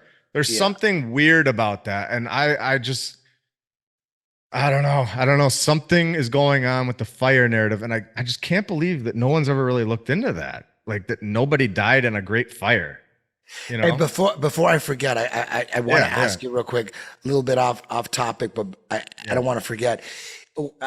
In your show, when you're talking about your Patreon sponsors and all that, you're playing a Queensryche song called New Regal. Yeah. Yep. Did you get that from me? Did I turn you on to that? Yep. Yes, you did. Yeah, I turned you on to that because I'm like, that's too much of a coincidence because nobody knows that song. Nobody knows that song. That was always a nod to you. Yeah, that was always a thank you. I was like, I wonder if I turned him on because nobody knows that song. No, me and my wife play that in the song or in the car all the time. So we got Jet City Woman. Yeah. Oh, that's a great song too. Yeah. Do you know I took that Queensryche song and remixed it into a rap song? Did you know heard of it. I've heard it. Yeah, I've heard it. It's awesome. Yeah, I've heard it. Yeah, dude. Cool. Yeah, that's crazy. Yeah, I had to do something, man. You helped me too much. Yeah, that was awesome, man. That song, that whole album, it's off Rage for Order, Queensryche. That whole album is awesome. From top to bottom. There's no bad song on that. Everything is I agree. It's a masterpiece of an album. It really is. Their image, they fucked up on their image though. No one wanted to buy the album because they decided this was like 1986 and Poison and Motley Crue were that look. Everybody was like copying that look, like Theater of Pain, Motley Crue, Kiss, Asylum, Bon Jovi, Whitesnake, all that. Yep. That pastel-y glitter, a transvestite looking stuff. And Queensryche was like, musically, they were totally original. Nobody sounded like Queensryche. Queensryche was strategically didn't want to sound like anybody else or follow a trend. And with their image, it was the same thing. They go, well, what image are we going to use? So for Rage for, if you, Hibbler, can you pull up Queensryche Rage for Order? And you see how they look there. They look glam. They decided to go still with the glam look, but like a French Renaissance type, like vampire look or something. That really? Nobody was doing that. Yeah. No, they dropped it quick. They did it for one album and it affected record sales. Nobody wanted to buy that fucking album. Oh, man. Here you go. Look how they look here. Yeah. Right there. Look at that. Yeah. They tried to do a new look. Like, what is that? That looks like Tartarian glam. Yeah, it does. Or like vampire stuff. Yeah. Yeah. That look at their hair, how they it's kind of like mullety, like they put some product like hairspray. Yeah, dude. Oh my God. I looked at that, I'm like, oh no, I don't know if I could support this band. I hear you. Sure. Yeah. And they switched it up. Oh yeah, the next album they're back to normal shit, and their next album was Operation Mindcrime, which is a master fucking piece. Rage for Order, masterpiece. The first 4 albums were masterpieces. Yeah, that's the one right there in the top left. That's the one that I play it from. That's awesome. That one's yeah, great. yeah, that's Rage for Order. And then this was their next album, Operation Mindcrime, which is a concept record, which is Cool. dude, this is 1988. Queensryche Operation. 1980. It's a concept, right? It's a whole story. They were going to make a movie on it. That shit is way ahead of its time because it's talking about the like priests and government corruption and crazy. I mean, this was way ahead of its time. They knew what the fuck was going on, and the main songwriter, he's out of the music business. He don't want to have to do he don't want nothing to do with the music business no more. I don't know. He knew a lot of shit, and he's like he's a pilot. He's a pilot in Seattle. He doesn't want to do no rock star shit again. Very few people walk away from rock stardom on purpose. A lot of people are forced out of rock stardom because they just can't. They just don't have any relevant music, and they wish they could recapture it. But this guy, he walked away from it. Chris DeGarmo, the main songwriter for Queensryche, he got the fuck out of the business. He's disappeared for 30 years. Whoa. Wow. He knew a lot of shit. And in Operation Mindcrime, it shows it's in that there. he knows a I'll check that one out for sure. Yeah, I'll check that out. You won't be disappointed, dog. Operation Mindcrime, from the beginning to the end, fucking masterpiece. Most people say that's their favorite Queensryche album. I say Rage for Order. Rage for Order, but it's pretty close. All right, I'll check that out one tomorrow or the next day. Hell for sure. yeah, you will not regret it, dude. You will not regret that album. Cool. So good. So what are you thinking about as far as the election? Are you a fan of Trump or not so much, or you like RFK Jr.? No, I was totally into Trump. I watched X-22 for like 2 years. I voted for Trump, and then we lost, and I'm like, I need to calm down with this all. You know, it's kind of getting in my way a little bit. Yeah. And then but I knew all the players, and it was fun, and it was cool to see all the pawns in the game, you know, and how the game really works. But so what do you think's happening? What do you think is going to happen?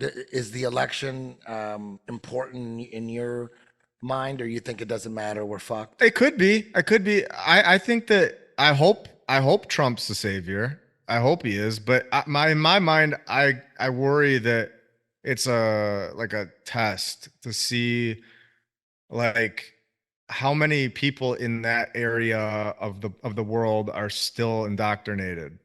And so that's kind of where I'm at. I could be wrong. I could be totally wrong, but that's kind of where I'm at, where like you vote and you're still in the system. Like you're still plugged in when you vote. And so I just kind of worry that that's kind of what it is, but I could be totally wrong. I hope I'm wrong because we're definitely going in the wrong direction in that sense, you know? Yeah. I think we need to be going in the wrong direction to wake people up though. Like, if you went back in time and, 5 years ago, 6 years ago, or back to like 2015, right? Before Trump. Totally. Yeah. If you went back in time and someone said, hey, what do you think how are we going to save the world? Yep. How do we wake the world up? I would say do exactly what has happened. Exactly. Even to this day, get Trump in there to unplug everyone. And then they're going to definitely cheat big time. And then let them, because he needs to come back. Biden needs to win so that everybody could wake up, because there's no way people would be waking up if Trump would have won. There's no way. Yeah. There's no way. The only way to wake people up is we got to walk through the fire. No, I agree with that. All that shit, all the border shit, that has to happen. That's what's waking people up. The border shit, the lockdown had to happen. The vaccine bullshit had to happen. The Maxwell stuff, seeing that she's not getting, Exactly. All the shit that's going on with Trump, with all the indictments and all the crazy fucking banana republic court fucking proceedings that are going on. That all of it, we need all the dumb shit. Anytime some dumb shit happens, that needs to happen. Anytime they got a transgender military officer making a new video, I'm like, there we go again. That's gonna wake up two people. You know what I mean? Every little thing you need to just bomb after bomb after bomb. It's like we're in a psychological operation to wake people up, to save the world. Because if we need if the controllers need psychological operations to indoctrinate society and to brainwash everybody, and we know it takes about 16 years, then to unbrainwash people going to take at least a couple years, 5 years, 6 years, 7. They're completely brainwashed. How do you wake people up? I think comedy is a good way too. Comedy. And look what's happening in Hollywood. Hollywood's being destroyed. Eventually there's going to be, man, I wish there was a list of certified, proven, unwoke movies that have zero propaganda in them. Give me like there should be a list of people that are like verified by like a council, like a council of 12 people that saw the movie and say, I can't find any woke shit in there. I can't find any propaganda shit in there. And then they approve it. You know what I mean? Then you have a list of movies, like an app or something. You go and you have a list of movies, like, you know, because you never know what's out there. I think every movie. Wasn't like Buzz Lightyear? They were messing with that one too. Yeah, every goddamn movie got some woke shit in it. Yeah, it's tough, especially with kids. It's hard to bring them to the movies because you never know what they're gonna show. You know? Yeah, but you got to take them to the cartoons. I know. You got to take them to the like you have to. Like, I know. Hope for the best. You know. Yeah, definitely. My son isn't red pilled at all, again, because I want him to like enjoy life. And be, that's good. And not be like, what if I break him off and he all of a sudden he gets paranoid and he's like worried they're gonna kill us, daddy. I don't even want to go through that right now, but we make sure, me and his mom make sure that there's a couple things we can do without really red pilling him that will ensure he doesn't get captured. Like we got him. You know, we got him a gun. We take him to the range. He shoots he's got a little 22.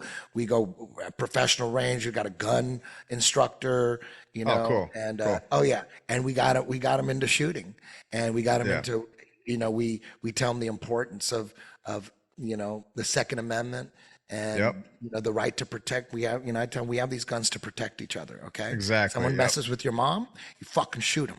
Someone messes with me, you better fucking shoot them. Someone messes with you, I'm blowing their fucking head off. All right. So, and he understands that. So he gets that, and it's kind of cool, you know what I mean? So as long as, you know, he doesn't know shit about politics, but he does know about the Second Amendment. So we're going to keep him strong with that, you know what I mean? And we make fun of people that wear masks. So, oh my God, my heart would be broken if one day he came home from school and said, Dad, I want to wear a mask because I don't want to give germs. That'd be worse than being a Bears fan. Oh my God. Yeah, exactly. Or if he became a Steelers fan. Right. Yeah. That's. Was that a shot at me, Kenny? Sorry, Sean. Hey, man, I don't watch anymore, but yeah, good shot. I'm just kidding around. You don't watch football no more, Hib? You're done?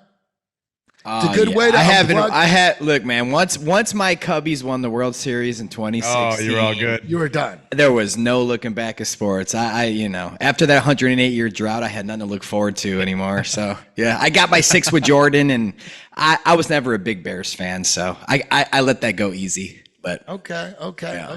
You know, hey, Eddie, like you say, you use it for a distraction. You want a timeout from real life. I respect that, and I don't think there's anything wrong with that, man. So. Oh yes, I know. I'm very well aware that sports is created to suck up your time, and the controllers know that, like, you know, in your average 40 an hour work week, that each individual has a certain amount of hours to research how they're fucking us and how they're stealing our tax money, and so they just plug up all that time. Sports that's going to take 3 hours of the game and then an hour before and after to prepare or whatever, and then red zone 7 hours of commercial free football. Yeah. So. Oh, they get you. Oh, football, they get you good. They get you good. I understand that. So they're doing that so that you don't have time to look into shit. Exactly. But I look into shit all the time. So I watch football I want to watch South Park, Beavis and Butthead, music documentaries, any music documentary, rock doc, something to just get my head out of the fucking Joe Biden shit. You know what I mean? And Ukraine and fucking and all that shit in the Middle East and fucking end of the world shit. Yeah. Please take me away. I watch every day. I watch Brown's podcast in the it's the off season. They're not even playing. It's not even football season. But every day there's news. Free agent. Are you following free agency? Oh yeah. Yep. Oh, dude, I'm all about it. We got Jerry Jeudy. We got Amari Cooper and Jerry Jeudy. God damn. Yeah, you're ready now. Yeah, you're ready. Oh, damn. And Watson's coming back. Yeah. Well, I have faith in him because right before he got hurt, he had the greatest second half of his life. Right. And then he gets hurt. He beats the Ravens in the second half. He's 14 for 14, just without Chubb.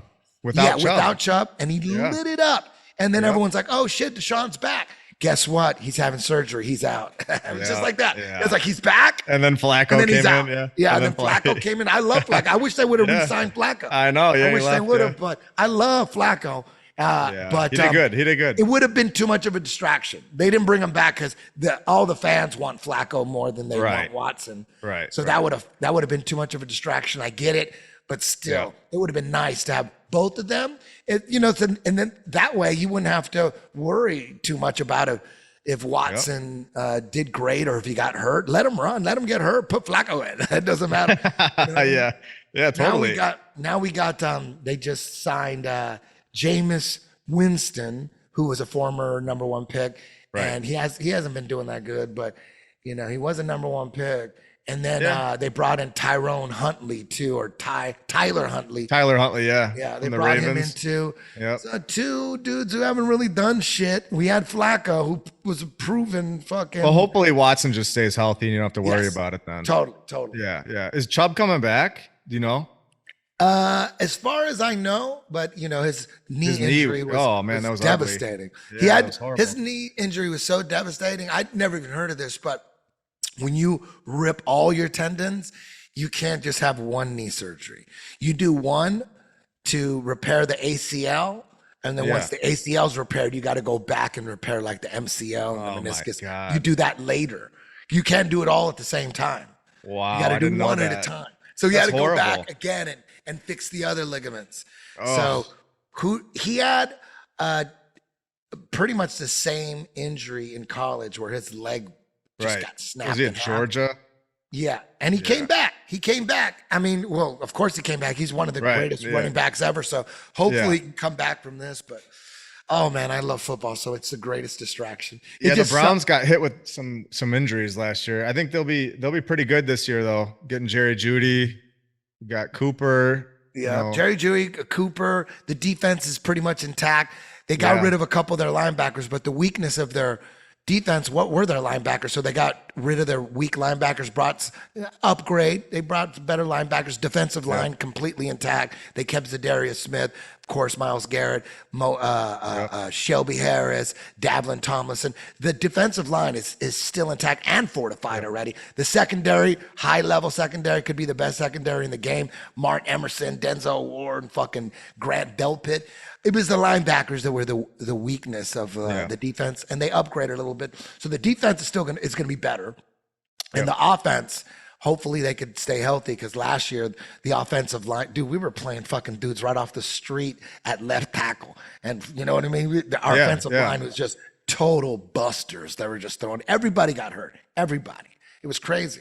Yeah, I think this could be the best Browns team if they stay healthy in a long time. I mean, you've got Jordan Love, and you're speaking of your Packers. Jordan Love's he's looking good. It's crazy how the Packers went from Brett Favre to Aaron Rodgers. Now it looks like Jordan Love is going to be a top quarterback too. Yeah. That's so tough to do. We got so lucky. I don't know how that happened. Just amazing. I mean, I'm guessing it had something to do with them learning from each other a little bit, but same thing with the Patriots. Like they went from Drew Bledsoe to Tom Brady. Whoa, imagine that, going from one great quarterback to even better, like to the greatest quarterback of all time. Right. Yes. Yeah. 7 trophies. Yeah. No, but I mean, you hear them talk sometimes about like how they've got the same footwork and stuff. So I don't know. Maybe they don't learn from each other. I don't know. I'd be shocked if they didn't, but 3 years learning your job, you know, you probably pick a few things up. Hopefully, I think Brett Favre didn't like Aaron Rodgers too much, or something like that, right? Like Yeah. he's Well, like, I'm not getting paid to groom a quarterback. He probably saw him in practice and was like, "Oh no, Yeah. you know, you got a legend coming behind you." Yeah, dude. Aaron Rodgers is, dude. He's like he's the coolest, man. So red pilled. Yeah. He said like there's not too many NFL players that he knows that believe in the same things he believes in. You know, there's just a couple. There's a couple. Yeah, yeah. There ain't too many. No, well, I think when they were doing the whole COVID thing, and he was saying that they had to like separate. There was like some people that had to put bands on their hand and work out in a different room or separated. And like, can you imagine how horrible that would be in your work environment to be like showing up and everybody knows that you're being like separated? I don't know. Yeah. It's pretty crazy, man. So what do you think? Do you believe that the COVID virus was real and that it got leaked from a lab? Or do you believe it was just the flu the whole time? Yeah, I think it was the flu the whole time. Okay, 100%. okay. Yeah, I think it was. Yeah, it was just. I mean, they've got articles. You guys have shown it. I've seen it on your show where they've had these symptoms before where you have smelling. You lose your sense of smell. Yeah, it's always been the flu. Yeah, it's always been the flu. Yeah. And then the flu disappears. It's so obvious. Right. Yeah. There's no flu symptoms. Yeah. Yeah. I think they want you to believe that it was gain of function, and then some evil scientist leaked it. Yeah. Like if that happened, if you created that strain and it leaked, and that's the weakest fucking strain ever. It didn't. We never stopped doing jiu-jitsu. It never killed anybody in jiu-jitsu. Nobody in football. Nobody in the NBA. Nobody in boxing. Nobody in the UFC. What a weak fucking gain. What kind of gain of function are you fucking doing? Nobody. You didn't kill nobody in jiu-jitsu, and we're the fucking grossest motherfuckers out there. We're sweating all over each other, squeezing as hard as we can. I'm trying to squeeze your fucking neck off. That's how hard we're squeezing. We're not just close contact. We're squeezing and smashing and crushing a different man every 8 minutes, and nobody died. Get the fuck out of here. That I mean, for me, I'm like, I'm in the lab. That's the lab. That's the fucking lab. I mean, that's big pharma should hire jiu-jitsu schools to test vaccines, because we're the exact opposite of social distancing. Nobody dies, and then nobody dies. Homeless people aren't dying. The homeless population should have been wiped out if it was real. Yeah. And jiu-jitsu should have been wiped out. If it was real and people were fucking dying because we're doing jiu-jitsu, I would just be doing comedy. I wouldn't even be, I wouldn't even be doing jiu-jitsu no more. Yeah, I would bow the fuck out and say, oh shit, I don't This is real, yeah, exactly. I never believed it was real for a fucking second. And then you've got 8, what are they on the 8th shot now? Like, yeah. I mean, what are we doing? And people like Omicron, Delta, you dumb. They were closing beaches for this shit. Yeah, I remember that. And it was for our health. Yet they couldn't figure out a way to close fast food joints. They couldn't. Well, they were giving away free food. Remember, if you got the vaccine, you got some fries. Yeah, they had zero problems closing restaurants and nightclubs and gyms. All they had to do was make an announcement. They just put it on Twitter. They just put it on Twitter and go, guess what? Monday at 8 a.m., these motherfuckers are closed. And they give you a list of shit that's closed. But they could never put like McDonald's, Jack in the Box, Carl's Jr., Chick-fil-A. They couldn't put that shit on. Oh, no, we'll keep those open. But it's about your health. Because they're important. Yeah. Yeah. Oh, yeah. It's like, oh, that's racist because poor people aren't going to be able to eat if we close McDonald's. That's racist. Oh my God. That was Christ. And then in Europe, because my wife's from Scotland, and they were saying that they couldn't go 5 miles away from their house in Scotland. And I was like, oh my God. And they would like have like the police sit in there tracking and make sure they didn't go 5 miles away from their house. Would you imagine that? Yeah. I mean, LA was completely shut down. Everything was closed. That was a crazy time. Crazy time. And people that are born in 10 years from now, nobody is going to know that ever happened, really. They're not going to understand it. You know what I mean? So once like 115 years go by, it's going to be, and they could do it again, and nobody's really going to know.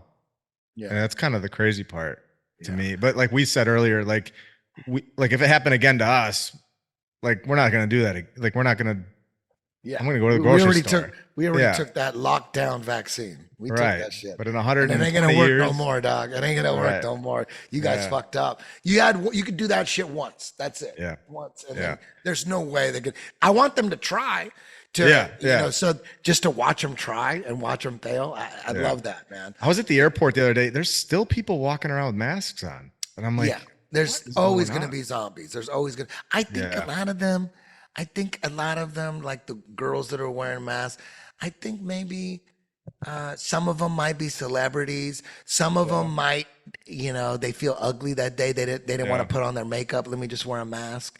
Maybe they got some infection on their fucking mouth, and then they want to cover it up. You know what I mean? Like, wear a fucking mask. That's true. So, but obviously there will always be zombie sheep out there they're gonna just take it to the grave, man. Fuck it. They're not gonna budge. They don't want to admit it, man. No, they don't want to. Yeah. The crazy thing is a lot of people, they don't want to admit they were wrong. They don't realize, they think that people are gonna make fun of them. They don't realize that they're good for people that already know, because every time someone wakes up, we use that as evidence. So thank you for being evidence. Look, they are awakened now. Yes. Look, so it's like we welcome them in. Like, finally, goddamn, it took forever. But now that we're not going to make fun of them for learning. They're going to help wake up other people up. So they're actually we welcome them in. Okay, thank God you finally figured it out. Now we're going to use your story to wake other people, and you're going to wake some people up. So it's a good thing, but they think it's a bad thing. So they just keep it to themselves, and hopefully people forget about it. Over. Yeah. They'll forget about it. They'll forget that I was balls deep into it and believe that shit. So what's next for you? What are your plans for your channel?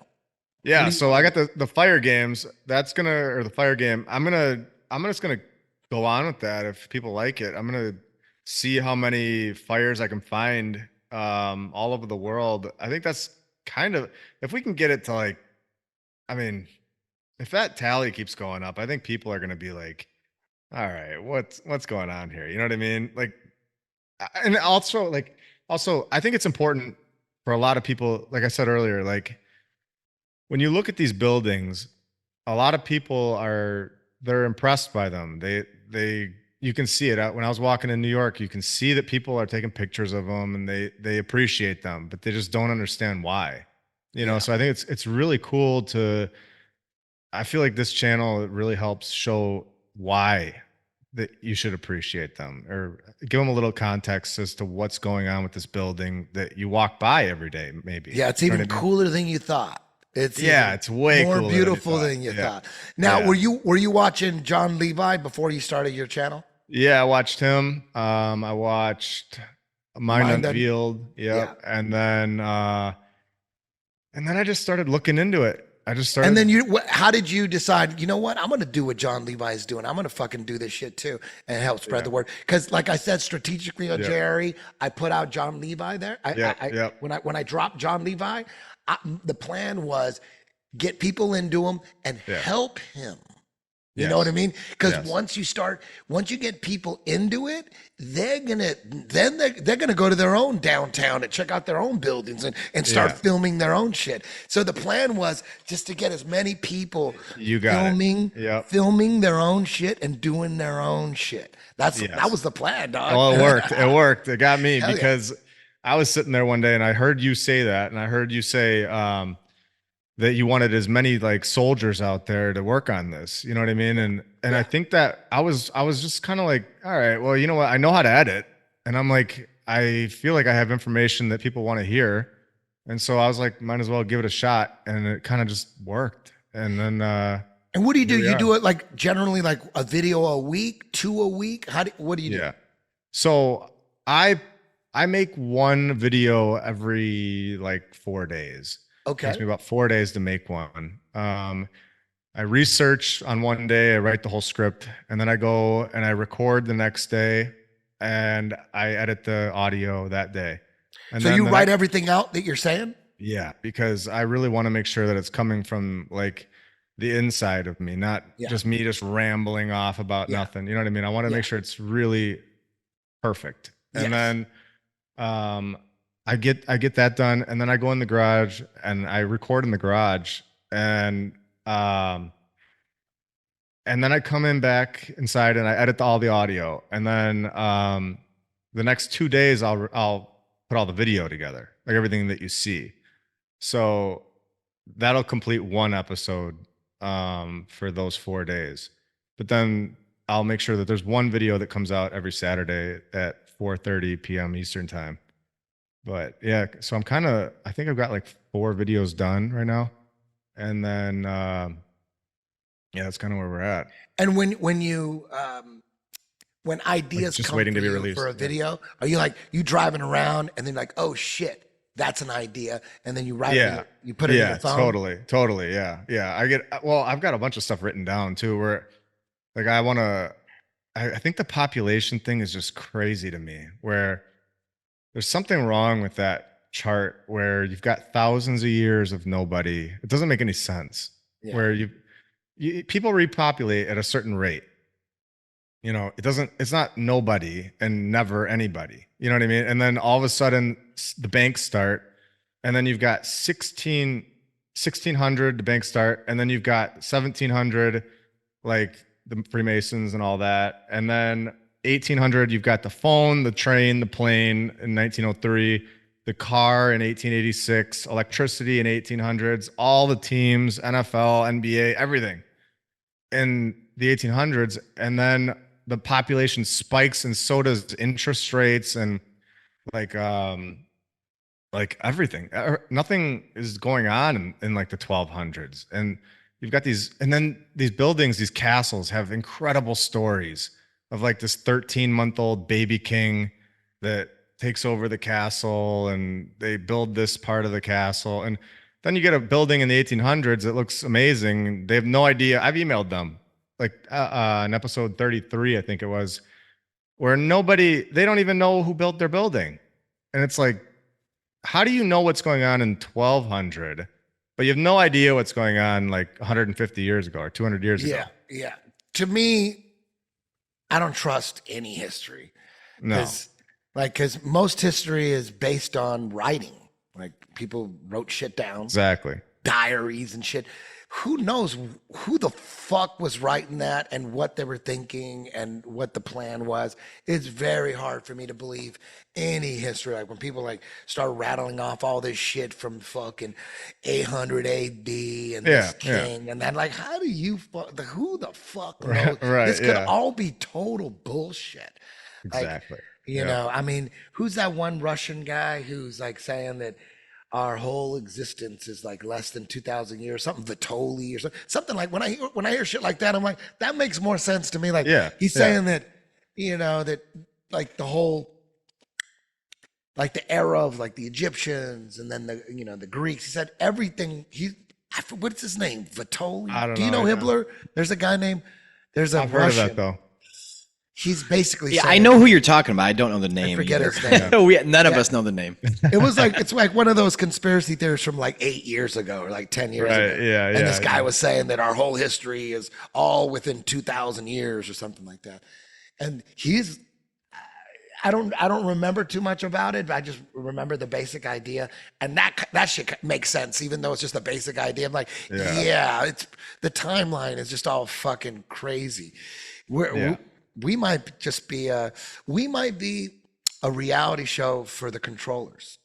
That's a great point. Yeah, I think that we could might just definitely be entertainment for them. Like they're just watching us like on this little pond. Yeah. Yeah, the season finale, the election, and then in the next season, the season premiere, a new disease hits the United States, and they're probably just loving it. They're probably like in Greenland, watching it on like these hologram TVs and just loving it. And then the writers are like, what can we do to spice it up? Hey, how about we get Xi Jinping visit San Francisco and we fucking get rid of the homeless like in one day. And they go, oh my God, they're gonna freak out. They're gonna freak out. Yeah, let's do it. Fucking ratings. They're probably just being entertained by us. Don't they have like that card game where it's like it's set all the things that have happened, where they got like the 9/11 thing on there and all of that, right? The Illuminati. Yeah. Like, is this all not happened before? You know what I mean? Yeah. Crazy I don't know. shit. I feel like they got so much technology that we don't even know about. Yeah. And I mean, if we're told about something, then they definitely have something that's way more advanced than what we have. Yeah, like what you're saying about the stories for each of these structures, like on Wikipedia or whatever. It sounds like AI did it, right? Totally. Yeah, the names are crazy. Yeah, you got the one guy, F.L. Ames. His name's F.L. Ames, Flames. And then you've got William Burns. It's like you got the same name over and over and over. It's something weird's up with that. Yeah. I mean, if AI seems like it's like less than a year old, right? Like that chap. Yeah, it's brand new. It's brand new. So that it's easy to believe that they probably had it 20 years ago. Exactly, or way longer before that. Yeah. I think AI needs the internet, though, right? Wouldn't it need the internet? Yeah, but I don't think there's anything that says that there was no internet. Like, who's to say they didn't have internet 500 years ago? You know what I mean? And who's to say they didn't have video, like some form of video? Yeah, exactly. Like video, like in the 1600s, maybe they had video, but they did it in a different way and like a more advanced way. Even like they had videos that were holograms or something, or like video in your head. Exactly. Well, like our civilization can't build these buildings in a year, right? Like, imagine us knocking one of those out in a year. It's not going to happen. So I don't think we're at that point where we're at the end of our civilization. I think we're still going along until we get to that point where we can possibly create these buildings pretty quick. And this technology just flying at us in a matter of 150 years. You got internet, phones, TVs, planes, trains, and the rest of it. And then we're told that, nothing happened in the 1400s or whatever. They're just running around in swords, and it's ridiculous, Yeah. But they're knocking out cathedrals, Yeah. Imagine what downtown LA or Manhattan would look like if we got wiped out, like some kind of, everyone just died, right? Whatever disease or whatever. Yeah. Imagine what it would look like, I don't know, 500,000 years from now, 2,000 years, when Manhattan would just be a mountain range. It would be like the Alps. Totally. You know what I mean? Yeah. So now when I look at mountains, I'm thinking, man, is there like a city under that shit? 100%. Is that why that mountain range is there? Because that mountain range is just, there's a city under it. And like downtown LA, if everyone died, downtown LA would be a mountain range. Totally. I mean, look at there's already mountain ranges. Hey, Hitler, could you pull up some like Turkey meltology buildings and stuff real quick? Like the Cahokia Mounds I'm talking about. There's a temple underneath that dirt. Like, oh, the one in St. Louis. Yeah. So I know that there's stuff underneath the dirt for sure. 100%. Yeah. So I would, over the last 20 years I've been flying all over the place, and I always look out the window of the planes and look at like mountain range, like when you're flying over like southeast Utah or like Nevada, like you just see these mountain range, these canyons, and like something happened. Like how the fuck did that happen? Like look at all this shit. Oh, I know. I mean, it's like part mountain, part structure. And like at first you'd look at it and go, oh, they built into a mountain. Or was that a building that turned into a mountain and it got melted or something, right? That is just crazy. I mean, that is insane. Like this shit right here. Like, look at that. That's totally melted. Yeah, look at that. Like, what about that one? Is it in Jordan or something? They've got like, oh man, there's just so much. it's like the whole different part of the old world. It's like the melted buildings. You know what I mean? Like, God damn, that was clearly a bigger building. Totally, right? Yeah, I mean, that's one little part of that building. And how did it melt? Oh my God. Because stone and like bricks Petra, that's what it was. Like a brick, look at that shit. Bricks are, they conduct electricity, right? Yep. And so that must mean that they're susceptible to being like melted with like electrical frequency or whatever, right? Or voltage and shit. Yeah. So maybe that's what happens. Like certain stone gets hit. Maybe there's we are in some kind of electromagnetic machine. Mm-hmm. Like this lake is run by electromagnetism. The sun and the moon and the stars are all revolving around us and like powered by some kind of electromagnetism, right? I mean, all, and you like the land, like there's energy and electromagnetism coming out of certain parts of the continents, and that's why they build churches and cathedrals on top of this like energy source or something like that. Totally. You're right. Yeah, we're in a machine. We're actually in a fucking machine. Exactly. An electric machine. Our bodies are electrical machines. I think these cities are too. These cities have electrical energy that pull people into them, I think. Yeah, it's got to be some kind of crazy shit like that, right? It's like, crazy. It's so crazy. Yeah. Why would everybody decide to live in the same exact area for no reason? You know, there's clearly something going on in these cities. Where and in movies, a lot of the propaganda, like in slasher movies and stuff, like they're out in the woods, you're away from the city. Oh, there's a fucking there's a monster, and the city is where they have to get back to the fucking. Can they get back to the city? True, yeah. The city is where your sanctuary is. You know, you're safe in the city, and you know, like deliverance. You know, I talk about that, like deliverance. Like these city folk go out into the woods and start. They go on a river raft trip and fucking hillbillies rape them in the ass. You know? Yeah, you don't want to go out in the woods. Yeah. Yeah, no more woods. You know, and no ocean. Exactly. No ocean. That's what Jaws was for. I think Jaws was, let's keep them out of the ocean as much as possible. Yeah. Let's just blow Jaws up. Let's scare people into the cities. That's what like a lot of these movies are. They're scaring people into the city. Yeah, you know, they are. It's definitely there's definitely a plan. And people say, is there really a group or whatever that's manipulating all this? Of course. Clearly there is. I mean, clearly they have an operation that they're conducting. I mean, it's not too hard to figure out if you really look at it, you know? Yeah. Crazy. It's crazy. Man. It is crazy. Yeah. And, no, I got to look into a lot more of those melted buildings. I got to get back onto that. I was doing it a little bit in the beginning, but I gotta check that out again. Yeah. All of the Middle East shit, dude, like that one country that is super advanced in the middle of nowhere. Like, I don't even know how to say the name Turkmenistan.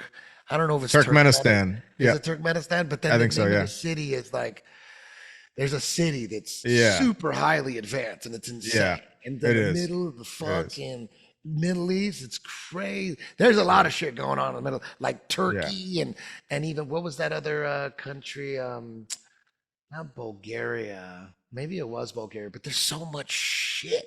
It's in everywhere. that part of the world. Yeah. You know? So much shit.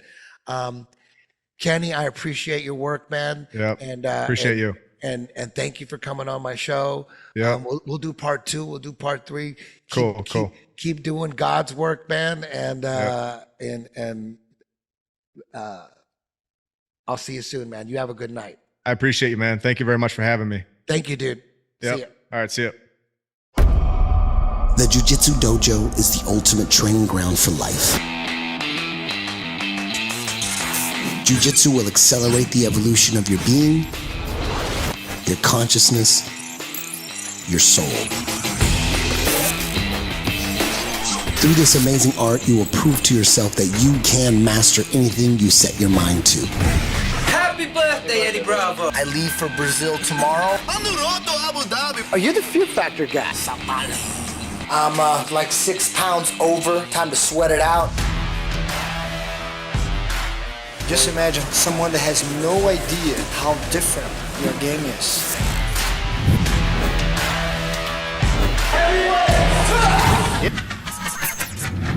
I'll tell you what this weekend was, man. It was a culmination point where all your hard work comes to like one great moment in time. You showed that you're a fucking champion, guy who goes against convention. You created your own shit and figured interesting ways to get around problems in jiu-jitsu.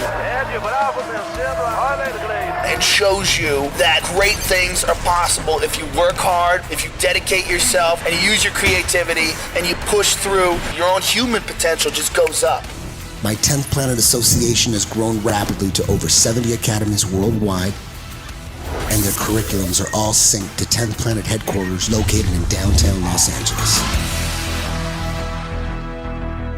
I'm Eddie Bravo. I hope to see you on the mats. You can tell it's real because it looks so fake.